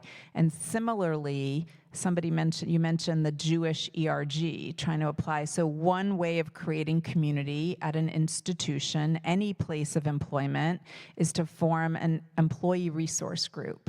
And those have, some institutions provide ERGs for various affinity groups, the LGBTQ community, certain racial communities, and so on. It was never thought of as something also for Jews. And it's not intended for faith-based groups, so there's not a Catholic ERG and so on. When we define ourselves as a shared ancestry, nationality, ethnic group, we are entitled to form Jewish ERGs. So if your institution offers that resource to create an ERG, you're legally entitled to form a Jewish ERG. Our groups get a lot of pushback. So people are being encouraged to form them, and they get a lot of pushback. I know at Jefferson, it's been denied. And that happens at many institutions. But there are legal resources who specialize and focus on that. There's the ADL website has resources on forming Jewish ERGs. There are legal resources we can refer you to support you, to help you rewrite your letters and requests, because technically, legally, we're entitled to them. So that's one way to create community. But I just want to back up to the loneliness that you expressed, and I think a lot of people are feeling that, and that's a lot of why the AJMA also formed. It's not just to fight back, it's to create a safe community that people can go to like this, where you feel like you're in a room full of people that when we talk about this, they're all nodding together because they felt it. I see you all. You're nodding, you're showing an acknowledgement that you felt that too in some cases, right? So it's finding that community of people, because we're not gonna solve this immediately. This is a big problem. Those people who have seen the film October 8th, to me the most important part of that film is at the very beginning when they talk about how Hamas and all the people trying to create this new narrative, they thought exactly about what exactly the terminology they were using, right? And that's why the refugee health kind of community is so on board. They really thought ahead to what language to use that people would adopt and buy into. So that we're like we were caught with our pants down, and we're just pulling them back up and and working on what we need to do about it. But the AJMA is here as a community. We've had Zooms with medical students from around the country where they've said the same thing. I haven't been able to talk about this. People in tears, like I haven't had anyone to go to. So we are trying to create that support network for now and see what we can do to help you fight back. But sometimes it's just about being with people that feel safe for a little while. There was a little bit of an undercurrent of like lingo and jargon. So I just want to remind folks that like if you can't get an ERG, you still can have the community that Michelle's talking about. And so often an affinity group, you might have heard someone say it in passing, an affinity group is basically an ERG without the same legal standing in your institution. But generally, if you form that affinity group and tell the people who run the ERGs that you have it, you'll end up with a seat at the table. You won't get dollars for programming, but you'll be able to, in essence, push the narrative that Jews do belong at an ERG sort of situation. And what do you have in the meantime? Community. So go for it. This is a very powerful conversation. Yedida's gonna, Jack, yeah, Dr. Garden. But we are a minority. We have always been a minority. We will always be a minority. There is a certain degree of loneliness that situation conveys. And as a corollary to the last issue, the answer to hateful or despicable speech cannot be less speech. It has to be more speech. Because when we deny others to speak, that are in a manner that is despicable to us, we open the door to have our minority deny the capacity to speech as well. And that's a dangerous, slippery slope. Cancellation of speech cannot be the answer. The answer is countering that speech, vigorous speech, more speech. And more written. Just to give everybody a timeline, thank you very much, Dr. Garden. Just to recognize that we have until 8 o'clock, and I know that there's questions, but there's going to be more cases of brave people who are going to speak up. And just as an intermission, for everybody who's interested, there's coffee, a lot of coffee, tea, there's cakes and desserts, so feel free to serve yourself because we know that this is long and it's very deep and heavy content. So in the back. All right, so our next question is going to be raised by Marina, a nurse at University of Pennsylvania Health System, and she has a kind of scary story to share with us, so here you go. Thank you. Thank you. My question is going to be about free speech and social media, and I'll, a tough question, and I'll provide the example, but just to preface it, I'll say that I'm a nurse, I'm a proud nurse, and I have a history of teaching at the Penn School of Nursing as well. And perhaps naively, I have taught for many years and believed fervently that, what we did as nurses in our private spheres on social media, that really mattered. I taught my students to be very careful about how they presented themselves, both at work and at home. And, nursing is a particular field, I think, as opposed to maybe other fields where people maybe think differently. But, we have an ethical statement. We have a lot of, we talk a lot about how we are and how we present ourselves as caregivers and as people in our work.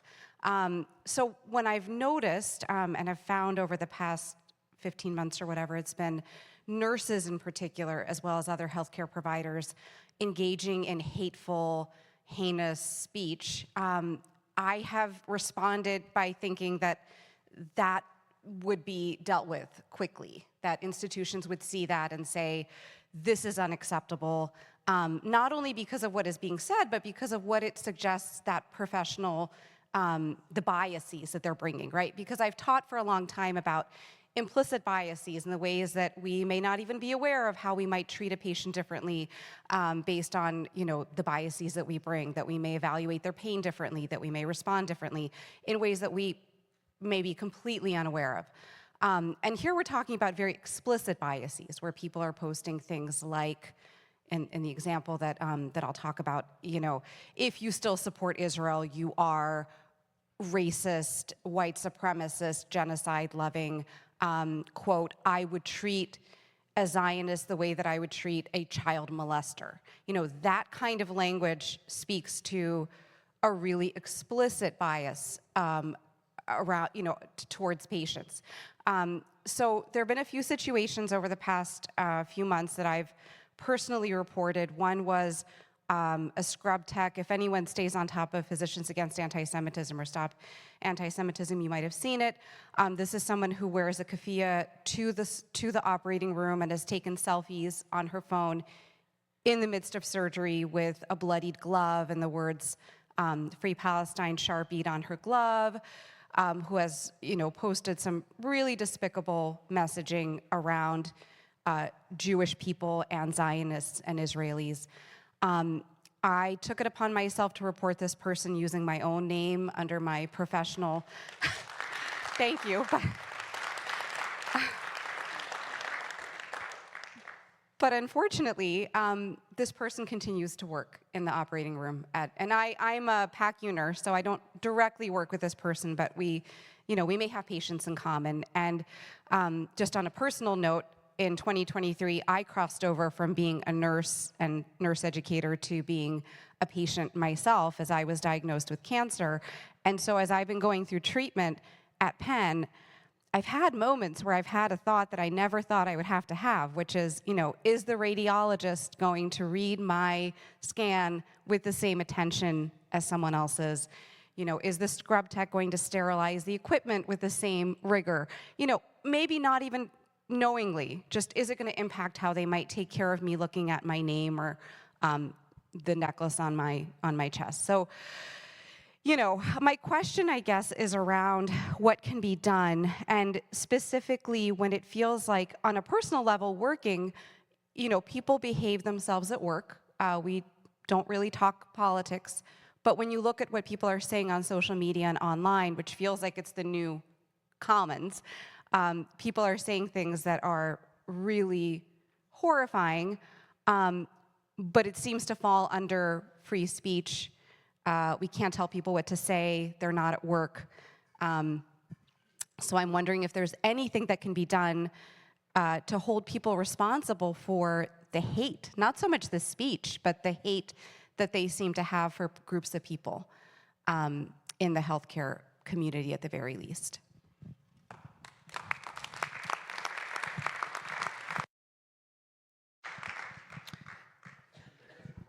Just before the panel starts, to acknowledge that Marina did not come alone today, and there are other people here, but she came with 2 allies who are nurses with her, who are not Jewish.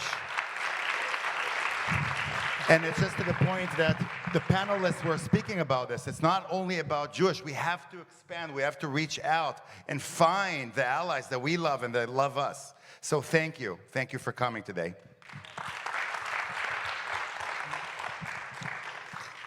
So, Marina, there was so much in what you said. I'm sending you a hug from me, as someone who is also a cancer survivor, as you will be. Social media, I guess that's the one legal issue that we can look at. Social media has been treated as an area of free speech. Pretty much whatever you say on social media is your business. That is changing in certain regards.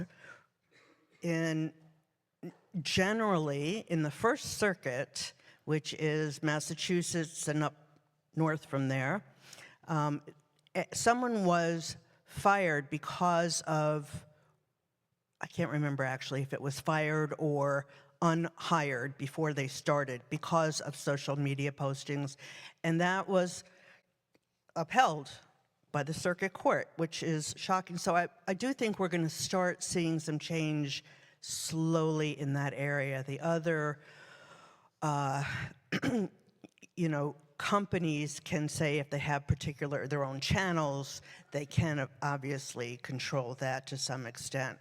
But, people who want to be horrible people online, that's their business. However, it's also, if they're public about it and they've put it out there, you can share that. And so that's, a way to use their evil ways against them to some extent. The more people who know that that person hates lots of other people and is prepared to be very open about it, the more people that you may have thinking twice about respecting, using, employing that person.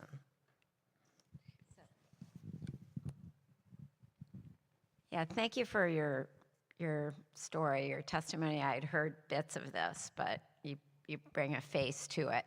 And just to follow up, this whole area of social media as it relates to free speech, hate speech, hateful actions is really something that's just beginning to be dealt with.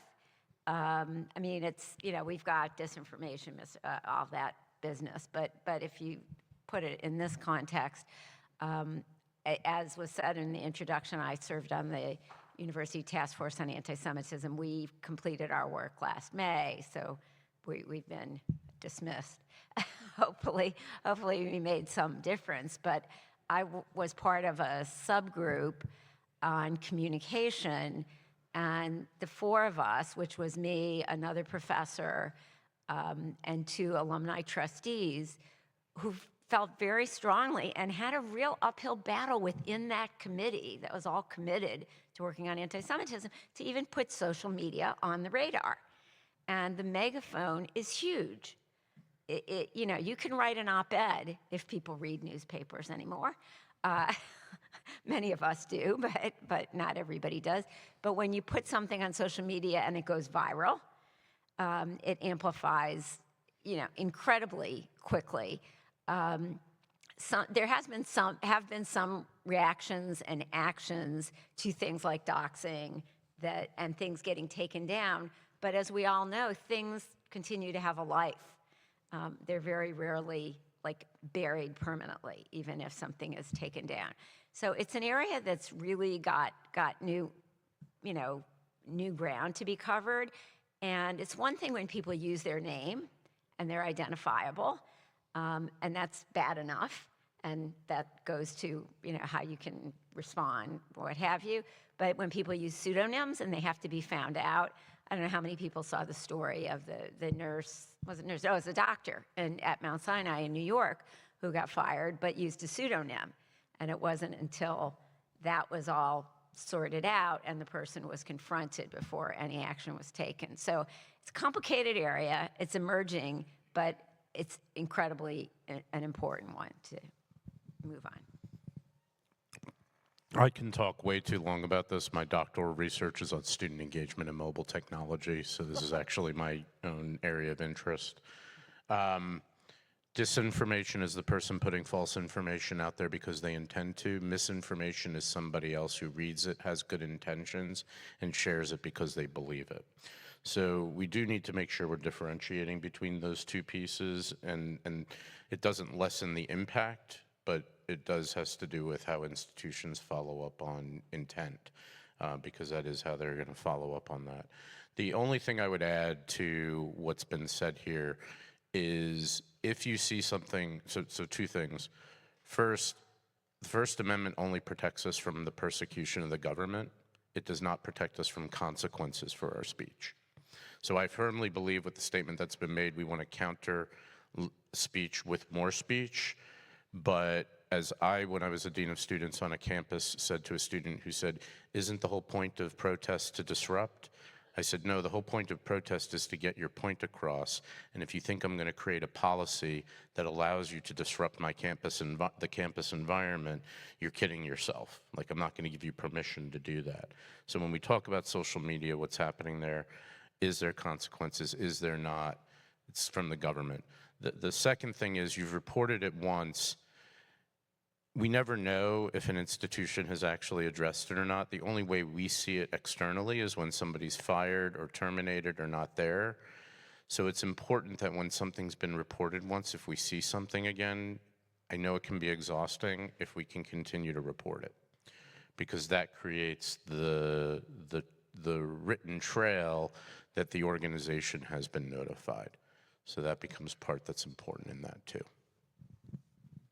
I just want to add to this, which is, and my colleagues here have said most of what I wanted to say, except for this piece, apart from thanking you for what you did. It was incredibly brave.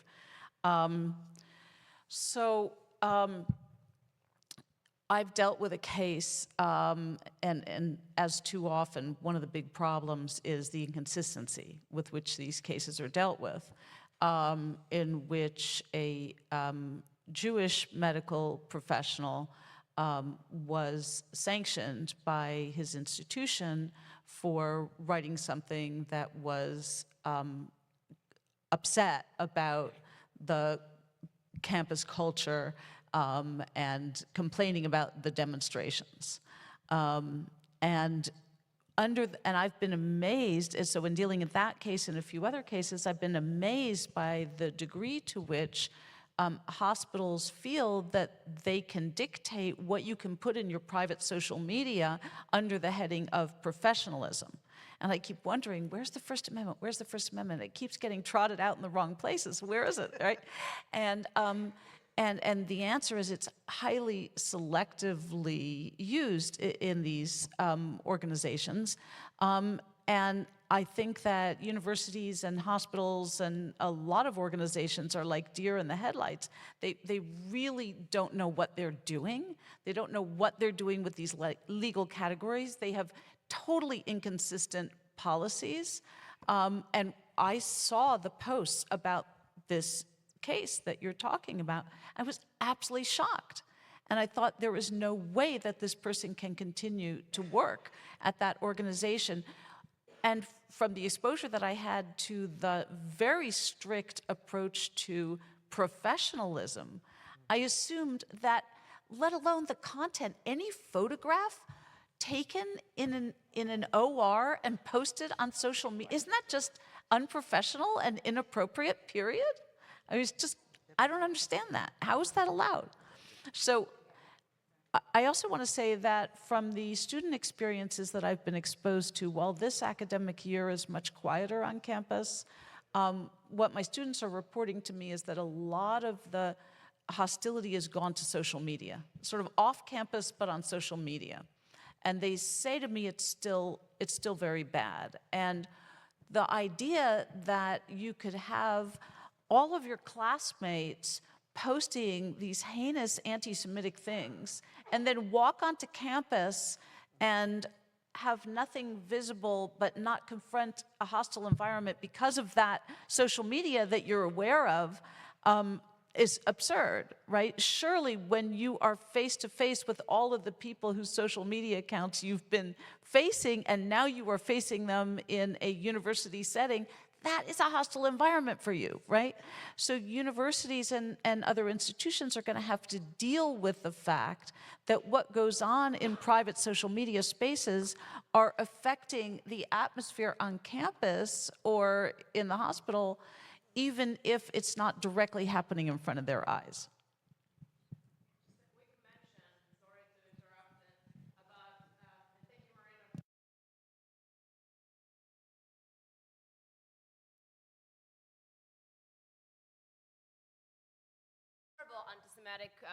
Terrible anti-Semitic posts on her social media.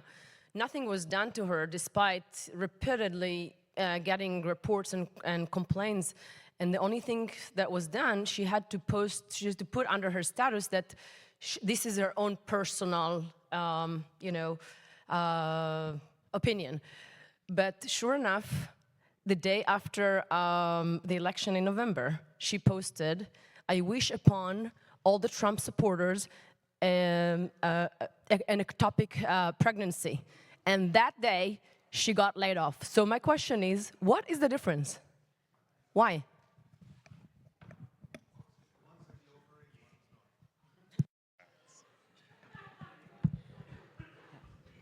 Daphne, you know why.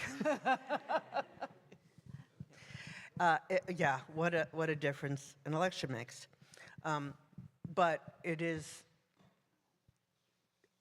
unbelievable that, and actually, I have to say, as a general matter, I do think social media is outside the ambit of employer control, but not in the healthcare profession, for God's sake. I mean, if someone is revealing their true feelings about how much they hate fill in the blank, but we're Jews,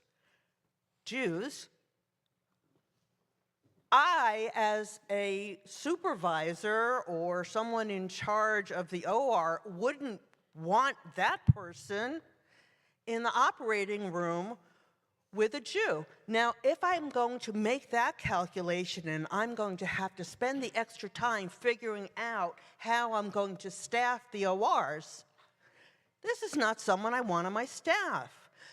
So we have to turn the corner, and we're not even, the corner's in sight, but we're not that close to it yet, where someone in a position of authority is going to go through that calculation and say, you know what, this is not, I'm not going to employ them. I'm not going to say why, I don't have to. That person is out. But we're really not there. And even though there was a change, I mean, this person is wishing not even just death, but a really painful, horrible, mutilating experience on others. That's just shocking. And guess what? The employer is worried about what this administration might do and actually is doing now in certain situations. Just to highlight, there's Michelle Stravitz from the AJMA suggested to leave a few minutes for, and I agree with her. There's a gentleman here who has been, the whole night has been raising his hand, so I want to give him the opportunity.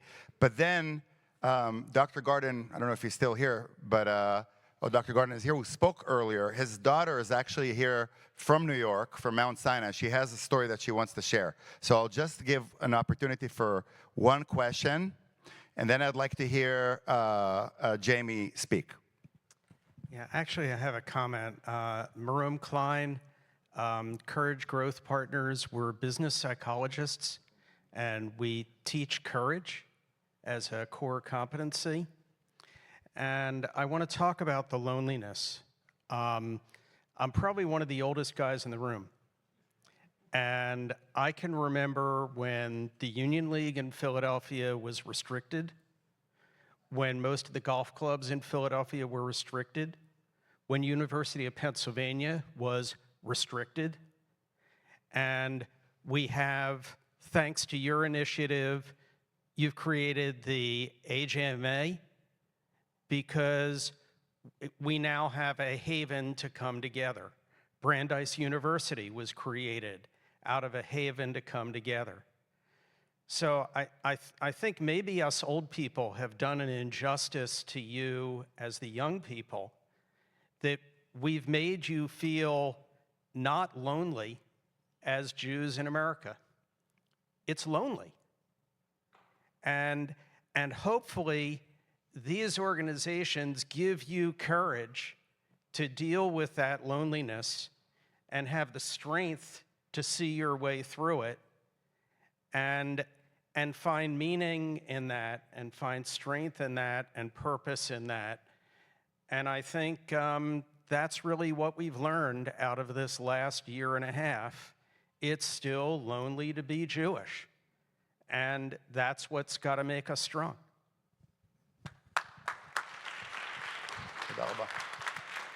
Okay, last story of the day. Jamie, where's Jamie? Here's Jamie. So I know Jamie because she was a medical student at Jefferson, and now she's a resident ER in Mount Sinai, correct? And she's going to share her story. Welcome back to Philadelphia. Thanks, Yair. That was a great, I don't know where he went, but that was such a good lead-in because Mount Sinai was founded as the hospital for the Jews because Jews weren't allowed to get health care in 18-something. And I actually have to say, I completely agree. And my story is sort of the reverse of what somebody else was talking about with social media and whether that would affect patient care. It did, whether patient care anti-Semitism is acceptable, but social media is a different category. I found anti-Semitism in patient care born out of social media. I identified myself in my residency program pretty early on an online forum that we have for the residents. There were a lot of threats happening in New York against the Jewish community, working in a very openly Jewish hospital in the emergency department, which is on the ground floor, with minimal security, probably the easiest place to get in and perpetrate a threat. I expressed a lot of concern about the current security situation in the hospital and made a lot of enemies with senior residents who identified with the Palestinian cause in some way or another early in, or I guess mid-October of 2023. And I had a lot of support from the staff at Mount Sinai because it is a Jewish hospital. And it ended up playing out later, a couple of months later. I was in the pediatric emergency department, and we have a large population of ultra-Orthodox patients and parents there. And one of the senior residents, who I had peeved with my comments, made a point of sort of dropping what are just not anti-Zionist, not subtle, but pure anti-Semitic comments at me.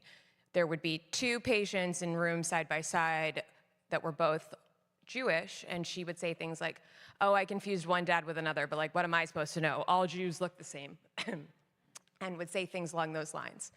And I did raise it, and I'm sorry that Benjamin Abella is not here tonight because he's our current chair and has been remarkably supportive.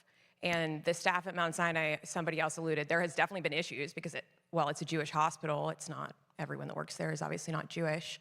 But it has been a really, relatively speaking, hearing the other stories in the room, safe space to be a Jewish resident and to assert that. And I feel heard when I say those things. So thank you to all those that came before, all of those people that continued to speak when you felt like you shouldn't, or it didn't feel like a welcome place, or there was no place to speak, because even though it is still lonely inherently to be Jewish, it's definitely a lot less lonely, I think, than it probably was for you, and I really appreciate you.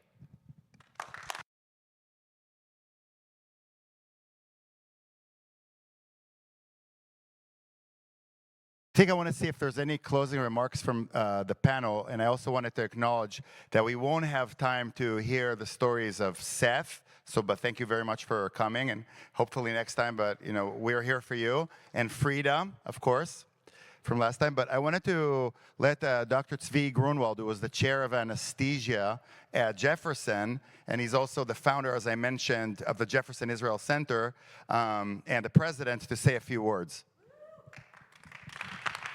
Thank you. So first, Yair, kol hakavod, great event, and I think it's very timely, and it's important to unload our aching hearts.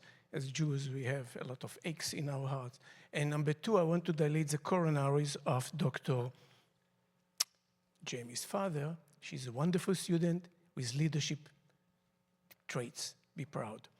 Now, back to my few comments. Number one, I'm a proud Jew.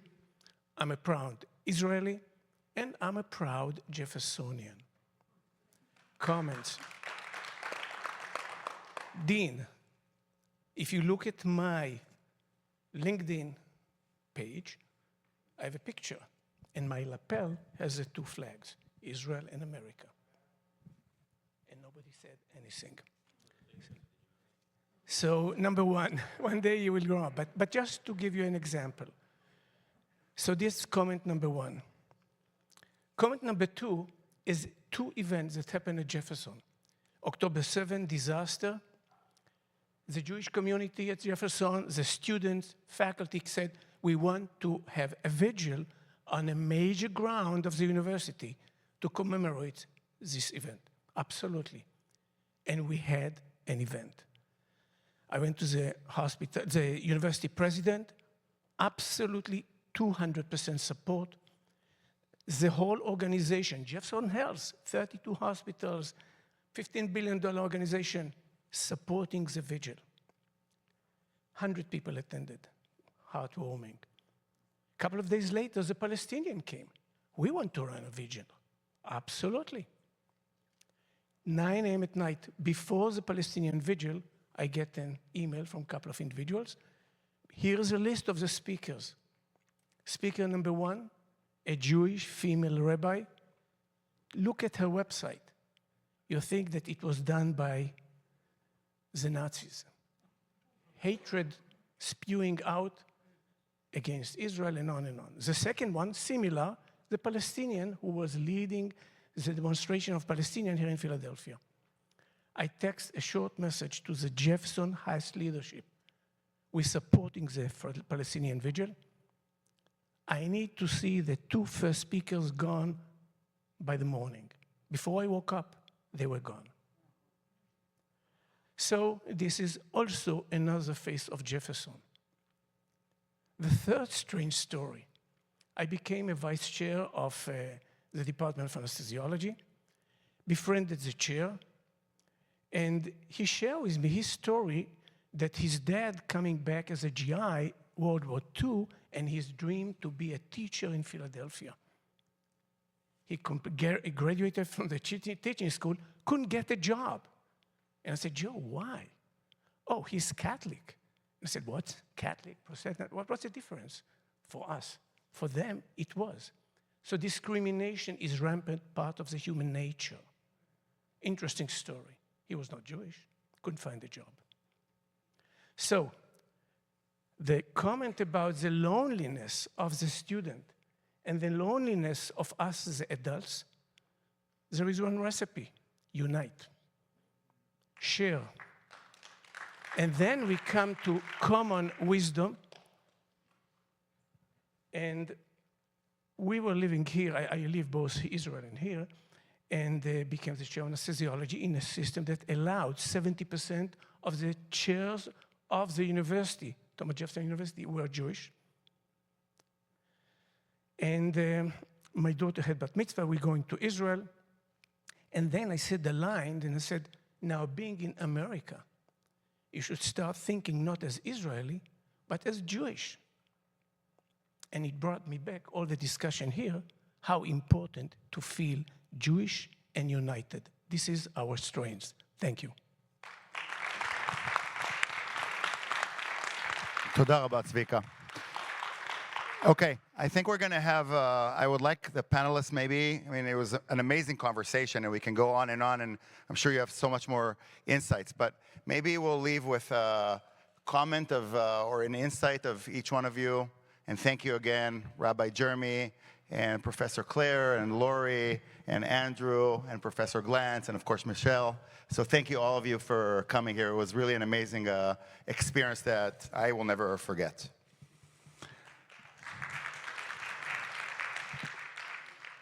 Thank you. I'm going to play Rabbi except for the part where rabbis talk a lot, and just remind you that we began today the Hebrew month of Adar, which is the month of redemption.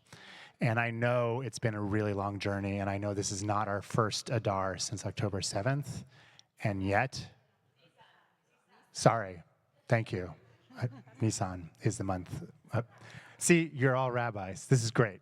Point is still the same, month of our redemption, and it's not our first time since October 7th, 2023, but each time we go through this process of remembering how we can go from narrow experiences, our Mitzrayim, our straits, into a wider expanse. It's something we do it together, and thank you for being here tonight and for being a part of the community. I just can't resist in closing to tell a story that happened before October 7th, 2023, which is I was in an elevator in the Perelman Center for Advanced Medicine, and I overheard an African-American couple talking, and they were trying to decide on what doctor to choose for a certain treatment. And they're sort of going down a list, and they say, Cohen. They say, they make good doctors, I hear. And the other person in the couple says, yeah, let's choose Cohen. And I came away from that exchange thinking, do I like that or not like that? And I think if you had asked me on October 6th, 2023, is there anti-Semitism in the professions? And I know it better in the legal profession than in the medical profession, though I read robustly about it in the medical profession. I would have said, yes, sort of. And what happened after October 7th was shattering for so many of us, because we realized not just that it was a transformed world, but that it had been there all along.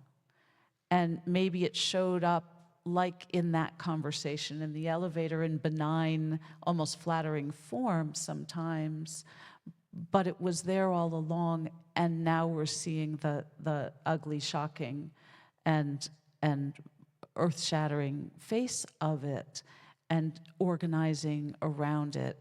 And I think for all of us, our lives will probably never be the same, though those of you who were there longer ago will not have been as shocked, perhaps. But I think it's really important to have panels like this and to unite, as someone just said.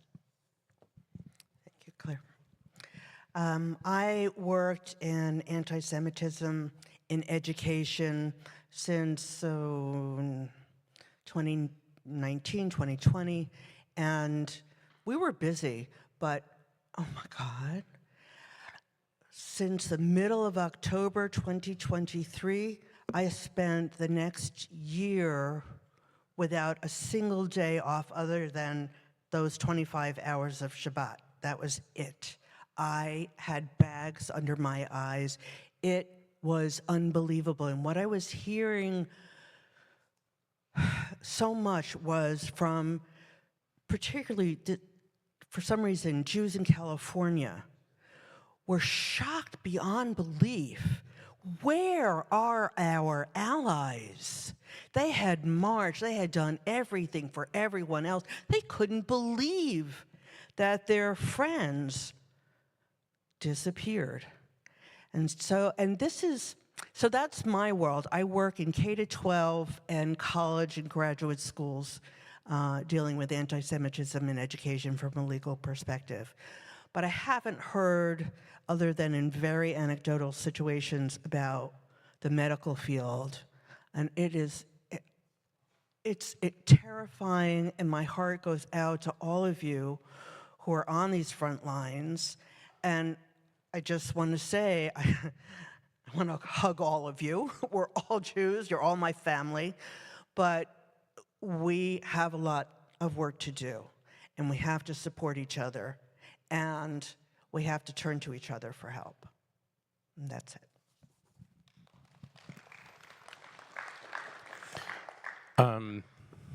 So I'm gonna tell a story here too. So my best friend, who is not Jewish and came to my son's bar mitzvah this summer, and I had him do the prayer for the United States because that's close with our family, that I had him do that at the bar mitzvah, knows all about October 7th, the impact. He and I talk about it regularly. Him and his brother came up in December for a board game conference. I'm a nerd, yes. I went to a board game conference here in Pennsylvania with my friend and his brother, and Matt and I were talking about October 7th. And his brother looked at me after about 30 minutes, and they're from a southern state, and said, "Andrew, please don't think me stupid. What's the significance of October 7th?" I share that with you because I want to remind all of us that we're in this circle and we have this huge impact. There is a very large number of people who just don't know and don't understand the impact. And stories that we tell when we get the opportunity, all stories impacted, but I think about each of the stories that each of the people spoke about. When you can share that with somebody who doesn't know, that's one more person that is getting knowledge and understanding from us and not from a false narrative. And so where the courage can come to talk about it becomes important. I will also say that there is plenty of, as much as we've lost allies, there are still many allies out there We do need to make sure we're finding them, engaging with them, and talking to them. I get the privilege in this job of being able to speak with those people. We can help connect that.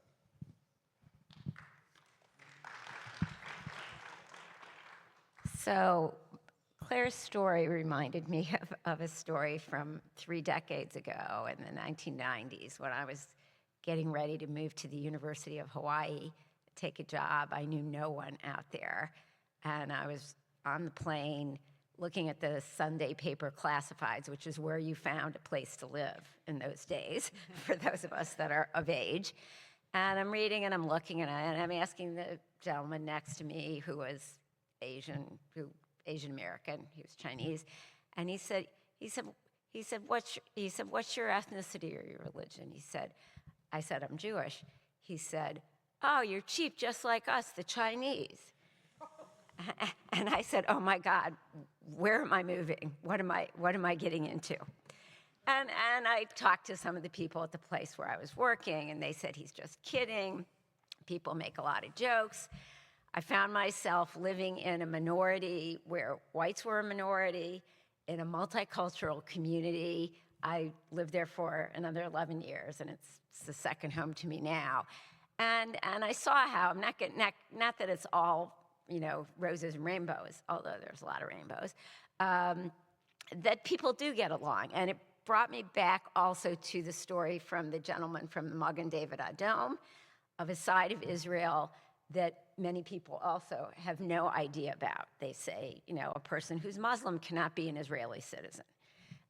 They don't know. And I think there's a lot of sharing and information and education kind of to percolate, I guess, from the understanding that we have that's part of our lives as Jews, and many of us with ties to Israel. I have a lot of family in Israel as well. Thank you.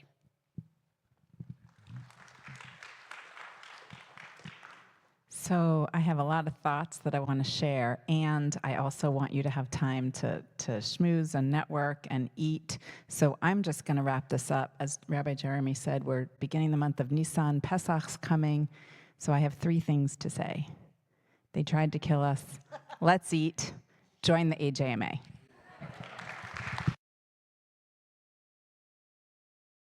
And thank you again, everybody, for coming for the late hour. Please eat, drink, and join the AJMA. Really important. All of us, and spread the word, please.